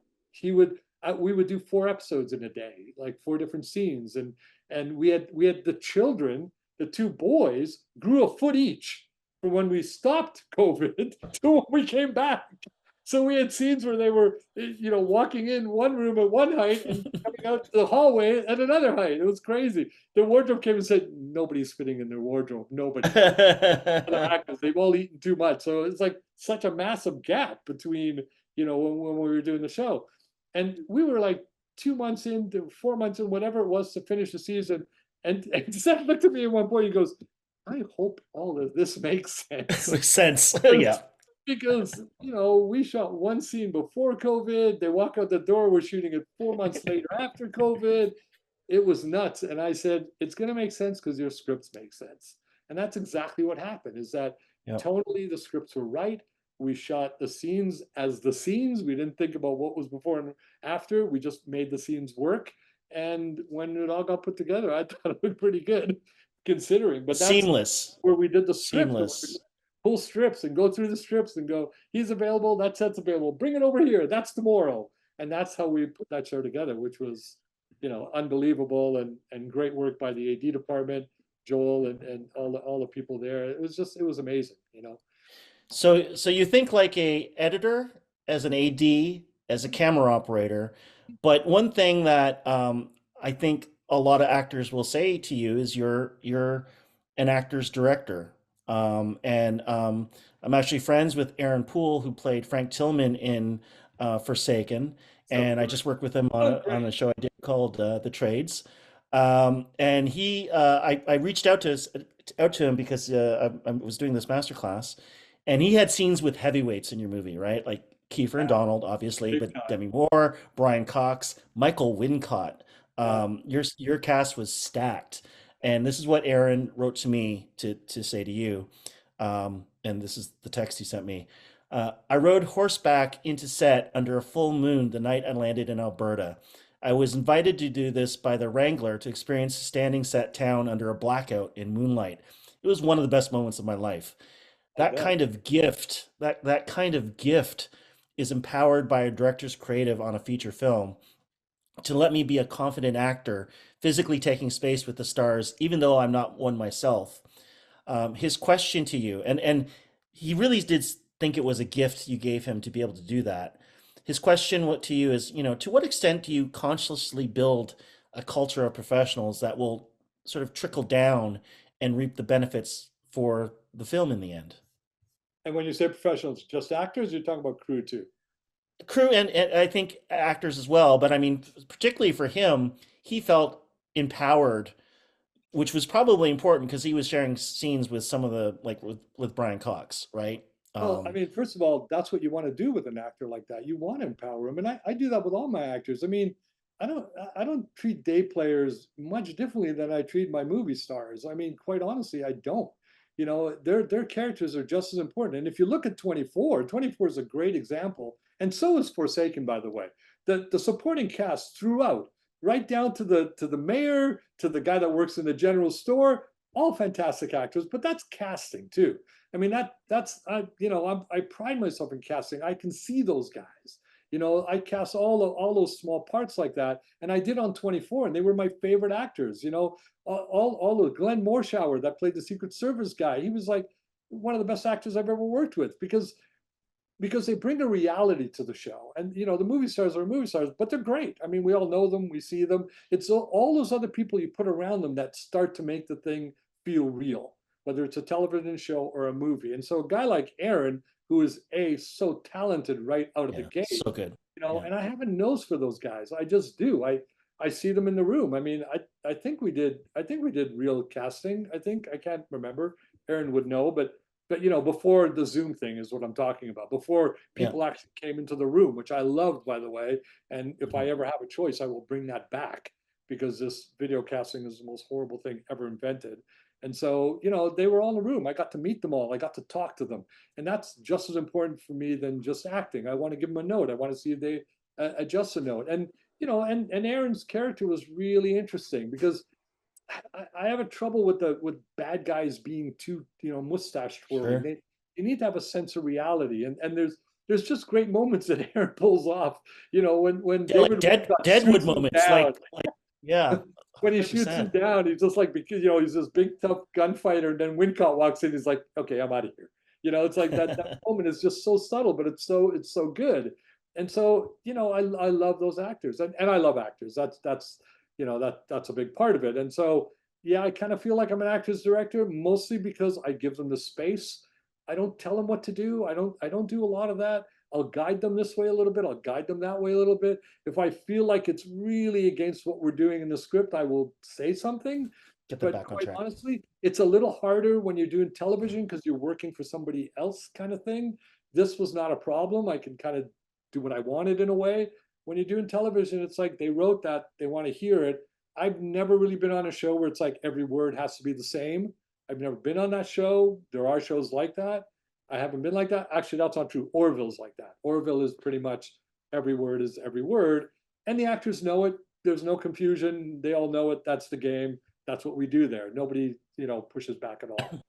But there are shows where people push back. And then there are some things because you've done a tone meeting, for example, with the producers that'll say this is important. And then when they push back, you have to go to them and say, look, I know the writers think this is important. Uh, that we changed that yesterday. I don't think that's a big deal. This is a bigger deal. I have to make a phone call. This is something that we need to discuss with the writers. And sometimes the guys will go, yeah, then it's fine. Then they'll back off sometimes. But then it's like, it's not on you. And I think that's one of the things young directors have to Yeah. learn right away is that yeah, you're there to do that. But if an actor really doesn't want to do a line and the writers have said you have to do every line, you have to bring it back to the writers. You know, Hmm. I know a lot of shows have writers sit behind you. I haven't had that in my career. I think I had it twice Well, in, it says in standing in front 200 of you in shows, a suit, right? you know. So I haven't had that. But when I do have it, I love it. Because when an actor goes, this line sucks, I go, meet the person that wrote it. No, I mean, I'm um, exaggerating, but basically it's like, okay, well, here's the writer. Let's talk about it. Let's figure it out. And I get uh, involved in those too. I don't just say talk to the writer. I get involved in those also. But Aaron's the kind of guy, and all of those guys. I mean, I handpicked that whole gang. Some of them didn't even have dialogue, but I need them to react. I need them to be part of mhm. the gang. There's scenes that they need to be reacting when they beat up, John Henry, when they beat up Kiefer. That's all those guys reacting and making that work. And so it's really important to me. Those actors, every single one of them is important. Everybody, even the one-liner guys that some people kind of go, yeah, whatever. They're important to me too. I talk to them with respect. I get The them involved texture in brings the talking. texture. Yeah. They're just as important. And then I've virtually, this is not a lie, I can't tell you the number of agents that have called back and said, that's that guy's best work. That guy's been doing day playing. That's the best work he's ever done. Or he's an actor just coming up. It's the best work he's ever done. Sure, he's with Kiefer. He's with Glenn Morshower. He's with Greg Itzin. We've got these people It's with with Jon Cassar. actors and then it's me letting them, be part of it, and I don't say, hey, you're the day player, don't make a suggestion. No, you're part of this. It's your character, support your character, stick up for your character. And I, Aaron's a movie star, I think, quite honestly. yeah, he's Yeah, he's and legit. could be, you know. I'm glad we're talking about the Orville because this next part of the journey I would like to call I'm a drama director. You're now securely in your pilot slash producing director stage. I just recently got there with I Woke Up a Vampire in the Trades. This is sort of rarefied air for me, but you've been in this for a long time. But it wasn't always that. You've talked about being a journeyman director, i.e., a guest director, right? Someone coming in as a guest into a house to direct an episode or two. Um, can you just walk me through your thoughts about being a guest director from two perspectives? Your perspective as a guest director yourself, and also being a producing director who builds the slate of directors for a show. But before I answer that, let me just tell you one thing, because everyone has to know too. I have had success. I haven't had success in pilots. I've done two pilots. Both of them were picked up. So, it's not like I've got everything. I can't get, and I can't break into pilots. No one would ever give me a pilot as much as the stuff I've done. One of them we did while we were shooting 24. Joel had it, and we sort of did that, and it didn't get picked up. Another one was with Ed Bonero from Criminal Minds fame. I done an episode, and he said, I got this new show, let's put it together. And I did that, and that one didn't get picked up either. So, everyone always wants something. I want a pilot, but I don't get pilots. So there you go. All Okay, right, let's manifest it. We're manifesting it. let's go back to that. So yeah, the Orville and sort of those things coming about. So first of all, genre is something that I just happen to fall into, and sometimes you got to be careful, because I know I have friends that do children's television, and once you fall into children's television, it's a really hard thing to get out of, and so luckily I just kind of fell into action. It was what was being shot around when I was doing my thing. I also did a lot of Disease of the Week TV movies. They didn't help me that much, but knowing how to do action, as an operator, I did those. And so knowing how to do action is just a wider scope of what you could do, knowing how to do action. And then there's some directors that have just done drama. So it's going to be hard for them to get an action thing, quite honestly, because it's a whole different set of skills to direct action and know what you're doing and what cuts and all of that kind of stuff. And so luckily that was the genre I went into. I didn't do a lot of comedy. There was always a little bit of comedy in my shows, which I liked, and I was proud of like being able to put them in there. Even 24 had moments. And so I didn't do any of that.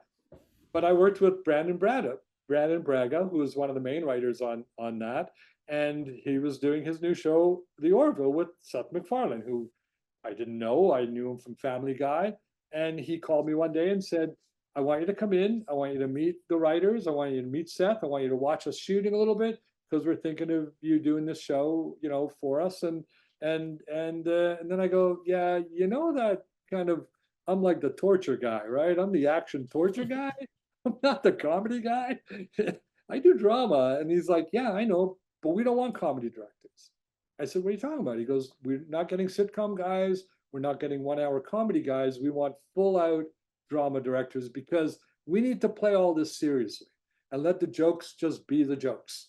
We don't want to, do that. Now, mind you, I can't tell you the volumes of things I learned working with Seth, side by Yeah. side, because there is a difference. There is a difference that, that comedy needs in the shooting of it, in the size of the shots, in who's in the shot. Is the two shots that you can't cut between the jokes. I mean, Yeah. I didn't know any of that, quite honestly, and I'd been in the Yeah. business for a Jokes while. don't play in the I close had up. 2 Emmys and I didn't know that. So because I hadn't done it. And so, there I was learning from the master, quite honestly. And again, he did Ted, never directed a thing in his life when he directed Ted. Nothing. He was a newbie. He tells me stories of like what he didn't know, So, I'm like, yeah, well, that was pretty good considering how much money that movie made, and Ted too. And so, and Million Ways of And then series. Yeah.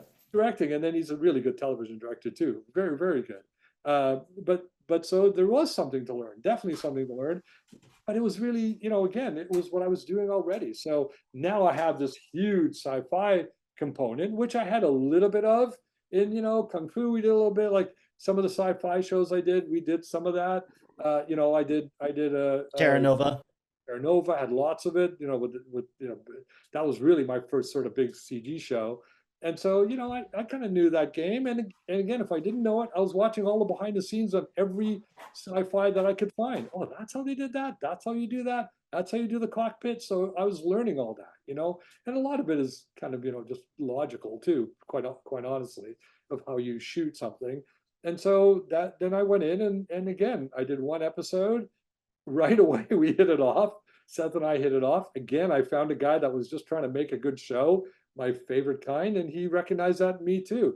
I don't care. I don't have an ego about it. I just want to make a good show. I don't care where the idea comes from. I don't care if it's craft service, that just make a good show. And Kiefer's the same way. Seth is the same way too. So there we go. And I remember as a joke, he said, or I said it as a joke. He said, "Look, if we come back for another season, come back and do another episode." I said, "I'll only come back if you give me a whole bunch of them," as a joke. Well, sure enough, I got a phone You call that, like, he wants you to come on as producer director. So, you uh, turned one episode, like is episode 5 of season 1, from a joke to be the producing director on the Orville for multiple seasons. I think that's incredible. But that well, speaks again, to the trust that you built up with him, right? it's a trust, and it's a people thing for me. It's always a people thing. I don't think I ever got hired by someone that didn't like me but liked my work. I don't. I Right, right, think right, I never right. once got hired that way. They hired me because we got along. We worked the same. We were on the same mindset. We were like trying to do the same thing, which is not complicated, which is just trying to make a good show. That was always my sort of thing. And so I recognize that in them. They recognize it in me. And then we hit it off. And why not get someone to come in on a longer, basis, like a producer director that's in your world already. And then what happened on the Wolf shows, then I go to Wolf, and now I'm doing singles for Wolf because I'm just not getting producer director gigs for multiple Hmm. reasons. I'm not. And so I say, okay, I'll start doing some singles because I hadn't done singles in, I don't know, 10 years. I was a producer director from one thing to another. And I'll start talking about producer director in a second. But then I went to do some Wolf shows, just single episodes. And I mean, I had a producer on one show. We went out on the first scout, and then he came to my office. He knocked on my door. He goes, "Notice you had your producer hat on the whole time." I said, "Yeah, of course, I have my producer hat on because it's part of directing too. It's like all these rules I have about picking locations and never moving. Those are all the things that the producer is going to come to the director and say, let's do less nights. Let's not move if we don't have to." And I just build that into my directing. And so then when someone needs a producer director, we're like, okay, he's already doing it. We got him as a guest director and he's already doing it. So that's kind of what happened. And then they offered me organized crime to come on as a producer director. So that's all that. I love being a producer director because I'm there the whole time. And I hark back to when I was a Steadicam operator and I came in for one shot. I mean, in the old days, you'd come in for one shot sometimes, or a couple of shots. Nowadays, it's on the truck and people use it all the time. But in those days, it could have been one shot. And they wouldn't even give me the script. I'd like, "Can I have the script?" And they're like, "Well, we'll set you'll get the pages on the day." I'm like, "Yeah, but can I have the script? Because I'm going to be talking to the director about the shot, and I want to know about the actors, and not so much the actors, the characters, and maybe the shot means something one way or the other. Maybe I'm low, maybe I'm high, depends on if they're the good guy, the bad guy, power, no power, like all of that stuff that I obsess on. I want to know." And they wouldn't even give me the script. I'm like, "Yeah, this sucks. Like, I don't want to be the guy that comes in for one shot all the time." So then when I became the director, it was kind of the same thing. And my way of fighting back on that was, and this is, I mean, people know this about me, I'll watch all the shows before I go do mine. So that's fine if you're the episode 11. When I was episode 48 on Kung Fu The Legend Continues, I watched 47 episodes, including the 3 they were still editing. I went into the editors and made them show them to me. So I have my whole history of those characters is why I watch it. I also watch it to see style, what they're doing with the camera, how close is their close up, you know, are they doing establishing shots? Are they not? Are they Every doing show has its own language, right? everyone has their own language, and I get it by watching it right away. But mostly I get it. So, I can get the trust from the actor right away. That's one of the things I need right away. I need them to trust me. And if I've made the effort to watch 40 hours of their performance, it puts me slightly above the guy that doesn't do that. And it puts in their eyes, okay, the guy gives a shit. He's not coming in here, getting his one episode paycheck and going away. And there's something else I did when I was a camera operator, which was kind of rude of me. But on the other hand, I cared about my show. I'd get directors that came in that I knew had no idea what our show was about. I knew the first time they set up a shot that they didn't know what we were. So I would say to them, I'd say, "Did you see any of our episode, any other episodes?" And they said, "No, I'm just doing this one episode." And I'd say to them, and I'm the camera operator talking to the director. I'd say, "So tell me something. When you pick up a book, do you go right to chapter 7 or do you start from chapter 1?" And the guy would look at me like, "What's this bullshit?" He'd complain. He'd go right to the producer. Go, "What's with the camera operator giving me grief?" He goes, "Yeah, he kind of cares about the show, and he cares. He And you're wants and you're indispensable. They can't get rid of you, right? So wants you to work on the show the way he's working on the show, the way we're all working on the show. Don't come in here and come in here lesser than the rest of us. That's not fair to us. First of all, it's not fair to the actors. It's not fair to the writers. So part of that was I would watch every show. I watched every FBI. Again, 3 seasons worth. Like I watched yeah. all. And then I've also got ammunition to be able to talk to an actor and say, "Hey, remember that one episode where your mother died and you were completely destroyed and all of that? I don't think it's that far you're going on this one, but it's something like that." And for an actor Right. to go, "Wait, you saw that episode?" "Yeah, I saw all your episodes. I know everything you've done with this character." Right away, he's going to trust you because now your Right. suggestions aren't coming out of nothing. They're coming out of Right. reality. The history. Yeah. They're coming out of history and his performance or her Right. performance. Of Yeah. course, it's going to help you. And that's my, I call it my like circus trick, but it's the way. And the funny part is now it's now gone around Wolf. So before I even got there, most people would walk in and go, "Did you really watch all the shows?" And I'd be, So "Yeah." yep. Because people on the show would go, I haven't seen them all myself, and I need most of them. It's like, yeah, well, but you're not directing. I am. You don't have to see them. I do. And so that's Uh, again, it's my homework. It's very the important. the Okay, so um that's the producing A- the directing. So let me 80s get back, and the I'll be short. yes. Yes, So the 80s producing side of directing, all this, sorry, is we are going to go into grace, John. We got the heads up from the producers, but we will start wrapping this up very shortly. just so from the executive producer thing is great because now I can build the whole show from the beginning. I'm not just building that show. I'm being part of what the characters are going to be. I'm choosing where unorganized crime, where the new guy's desk is going to be by how I think it's going to look the best for the rest of the season. So I'm doing stuff that builds the whole show, the style of the look, all of that. And sometimes I'm being brought in to fix. We don't like the look of it, fix it. We don't like this performance, fix it. We think makeup and hair needs help. And so I could get to fix all that before the other guys come in. But the most important thing is I become the ally for the guest director because I know what the guy's going through. I know, he hasn't, he's nervous. He's got to talk to the actors. I give him a lowdown on all the actors. I give him a lowdown on all the crew. What you need to be careful with, the producers, the writers, how to approach the writers with your ideas. I back him up if he's got an idea that he knows Or her a or little them. bit Yep, yep, push to get a piece of yep. equipment. I'll back him up, and so I become his ally.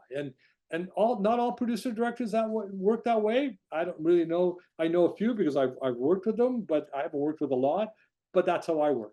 I'm going to help you. I'm not here to tear you down. I'm here to give you as much help as you can get because I know how What hard the job is, especially when you're a guest. So what that's would what I do, and I love doing it. what would be one of the best sort of other than knowing the show and understanding the language of the show, is there a director tip for incoming guest directors that you can impart? Yeah, use your gut, read the script, and if it doesn't work, it doesn't work. They're giving you the script. The scripts are late. They just wrote it. It's just the reality of television. I mean, I think I don't want to say the shows, but I'm getting them 2 3 days late, which means I got 4 or 5 days left to prep. Get ready for that. That's just the reality of it. But you have to speak up. You have to speak up. You have to say, I don't think this is working. You need a reason why it's not working, and you need a reason how to fix it.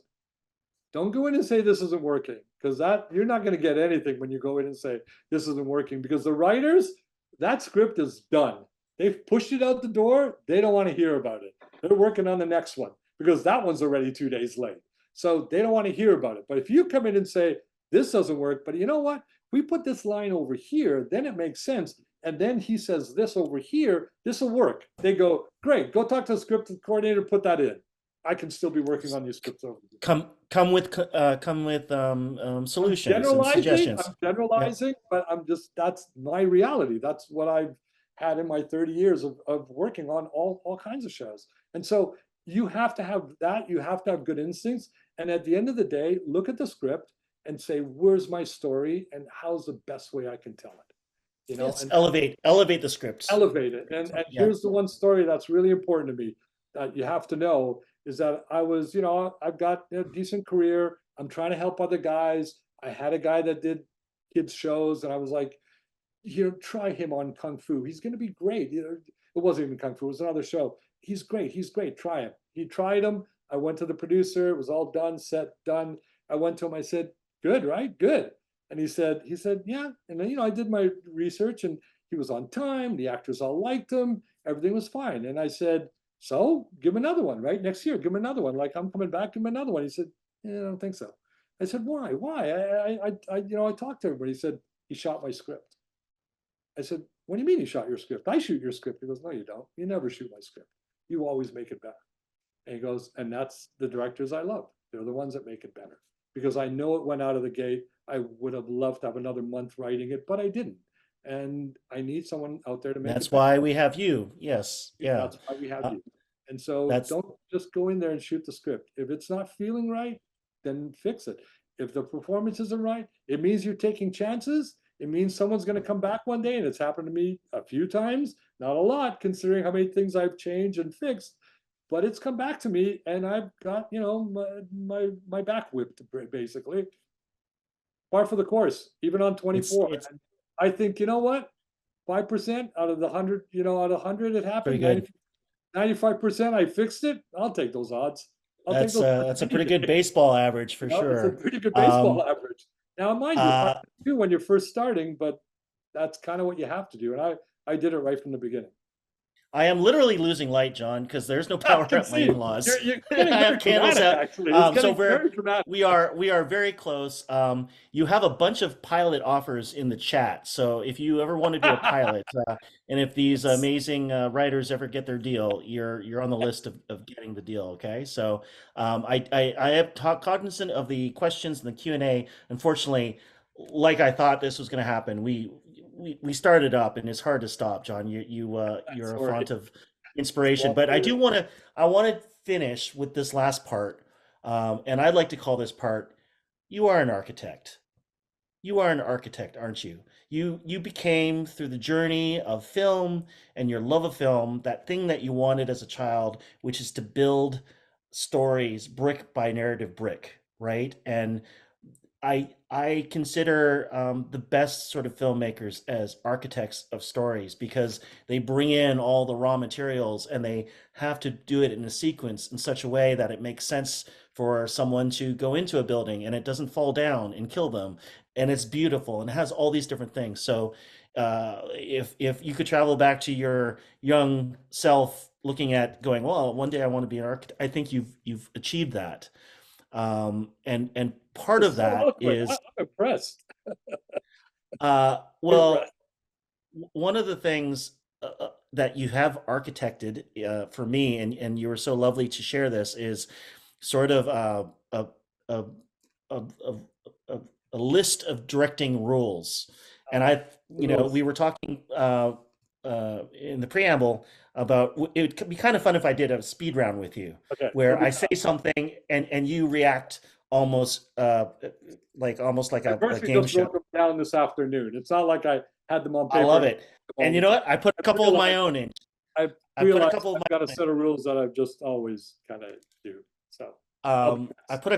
put a couple of my own in just to keep you on your toes. Okay. Okay, so Okay. I'll say something and you just give me your honest reaction to it. This is the list of the Jon Cassar mantra. And please answer all the questions quickly and with I will. conviction, I will. I which is will. I one of will. your rules. I Also. See the problems before they happen. Yeah, figure them all out. So you're doing one take, not five. See them all happening. See where the cues are wrong. See that the cameras needs help. Do it all, and then start shooting. Go fast all day. All day. Very simple. People look at me and go, "Why are we going so fast? We just started." Because if we go fast all day, we'll get everything the same. We won't get great scenes in the morning and lousy scenes in the afternoon. Go fast all day. It's the Gone with Wind in the morning and Dukes of Hazzard You can't use afterwards, that right? anymore. People go, "What's Dukes of Okay, Hazzard?" okay, right. Safe. I love this one. Safety, safety, safety. No one gets hurt. No one gets hurt. This isn't brain surgery. We're not saving lives. We're making entertainment to go on a little box. No one gets hurt. It's safety first. I've seen accidents, Uh, unfortunately, but it's human error. But make sure that everything is as safe as it could be. I love this. This is coming from your DP background. No fluorescence. Oh, no fluorescent. I can't stand fluorescent vests, fluorescence on wardrobe, colored fingernails. Colored fingernails when a woman is touching a man's face, all I'm looking at is little red dots going everywhere. Big numbers, big names, big FBI. All of that takes away from this. No big numbers, no fluorescent, no fingernails. This one is probably a sacrosanct thing is keep the monitors close. And what do you mean by that?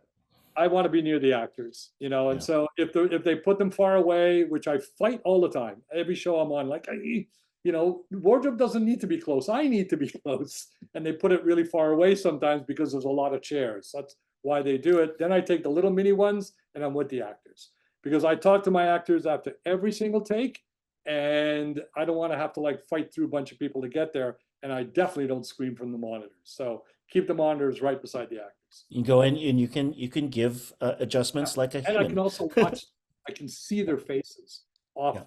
I can see the screen and their faces, which is important to Shoot me. them, shoot them out. Shoot them out. Get the actors out. Get number one out. Don't have them do a scene. Have them wait around to do another one. Change locations if you have to. I don't care what it takes. My number one comes in, he works, he goes home. He never sits for a single scene, a single minute. Then number two is next, and then it goes down from there. But quite honestly, I don't want actors sitting around. I want them working, and they're going to respect that. They're going to like that. They're going to like you a little more, and they'll behave. We've said this quite a bit during this masterclass, but anything to add about using multiple cameras? Any other It's really tricks for important. that? I don't know how you get through today's television without it. So if you don't know it, learn it. And if you don't know it, go to someone like me that uses them really well and go and see what those guys are doing with cameras. Because you can do it now. And DPs are now very used to lighting it. True or false? One of your favorite bands is Blue Rodeo. Absolutely my favorite. Uh, you call action. Yeah, there's a thing now going around where ADs are calling action. And I'm like, whoa, what are you doing? You're not calling action. I'm calling action because first of all, I time it and I'll call three actions in one piece. Action on this, action on that, and I want to be able to pace it out like I want it. I don't want to have to teach someone how to do it and go, no, you were too late. Oh no, you were too early. So call action. You're the director. Call action. It's part of your job. Don't have the AD calling action. The only reason I'll let him do it is on a walkie, big action set pieces, then that's fine. He can call it. But when I'm working with actors in the same room, I want them to see me calling action. I think philosophically, there's also something of a trust building when your voice is the first and last voice that an Exactly. actor hears, you know? I also do it Um, softly and sometimes I do it loud. It depends on the right, scene. I'll do it, and I'll say people's names. I always say right. action Kiefer. I'll call your name so there's no confusion. It's, oh wait, is that me to walk or is that what is that? I'll actually say the name of the first person that needs to go. Focus pulls have to be motivated. Absolutely. This focus here, and then there's a person back here, and then suddenly you pull focus back there. But the problem is everyone's still looking here.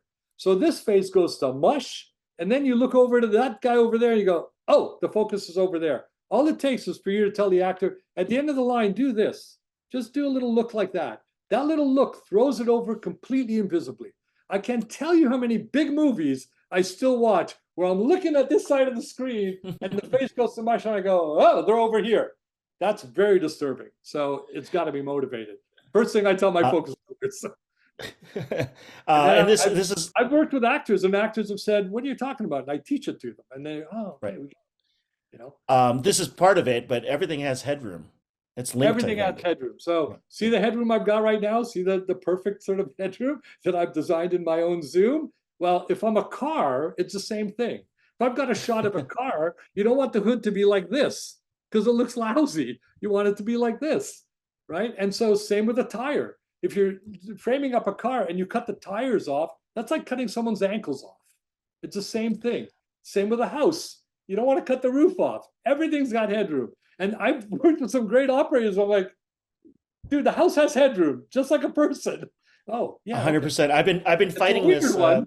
It's a I've weird been one, but fighting this thing that's that right. my Yes. mother-in-law has all Everything Zoom has long. headroom. Everything I've been has trying to headroom. get it out of my head. Let it breathe. That's you saw it. You saw that scene of the two guys sitting there with giant gaps in between their dialogue. Let the audience play, let the audience see the faces, let all that happen. We do it a little less in television because they want everything butted up, but I still do it. I still do it. And if I take the air out of some of it, I do. But I think that's one of the big differences between a movie and a television show is that breath. Arrive on set early, like really early. Like I'm there an hour early almost every set. Some sets even more. If there's cars, I'm definitely there early. I make sure transportation's there. So when we do the first rehearsal, the 8 cars in the crime scene, whatever it is, are set. Because as a camera Yep. operator, I used to stand there and watch a director go, okay, bring that one. No, that's not working. Can you back that one up? And I'm like, all right, there's one shot. There's another setup you just burnt, on your day. Come in early, set the cars up, bring the actors in, cars are already there. And now you can rehearse it with the cars. You're not rehearsing in an empty space and putting the cards in later. You get the point. And so Yep. I do that with all the sets I go to. Although I like to go to all the sets early, all my studio sets I go to them where they're building it to make sure the window's where I want it. So anything you can do to get ahead, more time to shoot the actors, better show. No location moves. No location moves on set ever. 24, never did one. Basically, we never did a You are location. lucky. You are a lucky No, I'm not director. looking. I build it that way. And when I go into Right. single shows, I do the same thing. And I've got people now rolling with me because the second you start moving, and I'll go to the writers and go, I know you wrote laundromat. I don't have a laundromat. I got a drugstore instead. It doesn't matter Right. what they're in. I'm making it a drugstore because it's right beside the bar I'm shooting in. That Right. way, I finish one, I go right to the other one. While I'm in the bar, they're already lighting the drugstore. What do we know? Let's say it again. More time with the actors, less time More moving. time with the You actors. do a push, you're pushing equipment is one thing. Loading equipment, that's a whole other thing. And they go, it's only 10 minutes to the next location. Yeah, sure.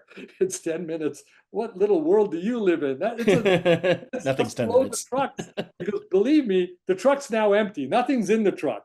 Everything's on carts. Everything comes out of the truck. Everything has to go back in the truck. And so I just don't move. I build it that way. I get the writers on my side. I get the producers on my side. And we pick the first important location and we pick the little ones around it that we can make whatever's around it. Block for the actors and the camera and the schedule. Yeah, all of those are important. So you block for the actors, obviously, to make sure they're comfortable. You block for the cameras. So we talked about a little bit, the lights in a good place, but then you block for the schedule. And that's what we were talking about, making sure that when you're blocking it, that I've got 2 lighting setups in this. That's not bad. I have 3, but the second you're into 4 or 5 lighting setups, you better be thinking about a slightly different blocking. And so that's kind of why all 3 of those all have the same equal weight. You got to block for all 3.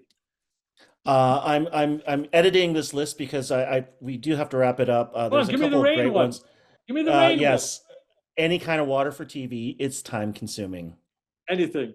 Underwater, shower, swimming pool, anything, boats, anything with water is not the norm of a television show. Look at the producer and go, okay, this is going to cost you a few more hours than what you thought. We're on a boat now. We got to get the camera, all of that. Even a sink, it's a set. You have to build a plumbing. You have to do all of that. So anything with water is going to take time. How many normal network television shows do rain? I dare you to count it. It's pretty zero because it takes too much time. Water and then the rain one. Give me the rain one. Come on. Yes. It never rains on your episodes. It never rains on my shows. That happened because I was in Florida. It was raining all the time. And then the producer came up and said, "What are you going to do if it rains?" And I don't have an answer for that because we're a television show. We don't have a backup. We don't have another set to go to. You don't have any of those things. So I virtually looked him in the eyes and I said, "Luckily, it never rains on my shows." And amazingly enough, it didn't rain. And then the next guy's show, it rained. And on my show, it didn't rain. So I just said, I'm going to just start saying that. So every time someone says, "What are we going to do tomorrow if it rains?" I go, "It never rains on my show." And you can ask anybody. I'm at about 95% on that. So I got to keep saying it. And mostly I say it's because as a director, I have a control of a lot of stuff. I don't have control of the weather. That's God. If it rains, it rains. We shoot in the rain. We give people umbrellas. What do you want me to do? I have no choice. We'll shoot. It never rains. I do Trailer It Park never Boys, and rains it on my never shows. rains in Sunnyvale. It never rains in Sunnyvale, so I totally understand. A couple last ones. I think these are really good. If it bumps you, it will bump them.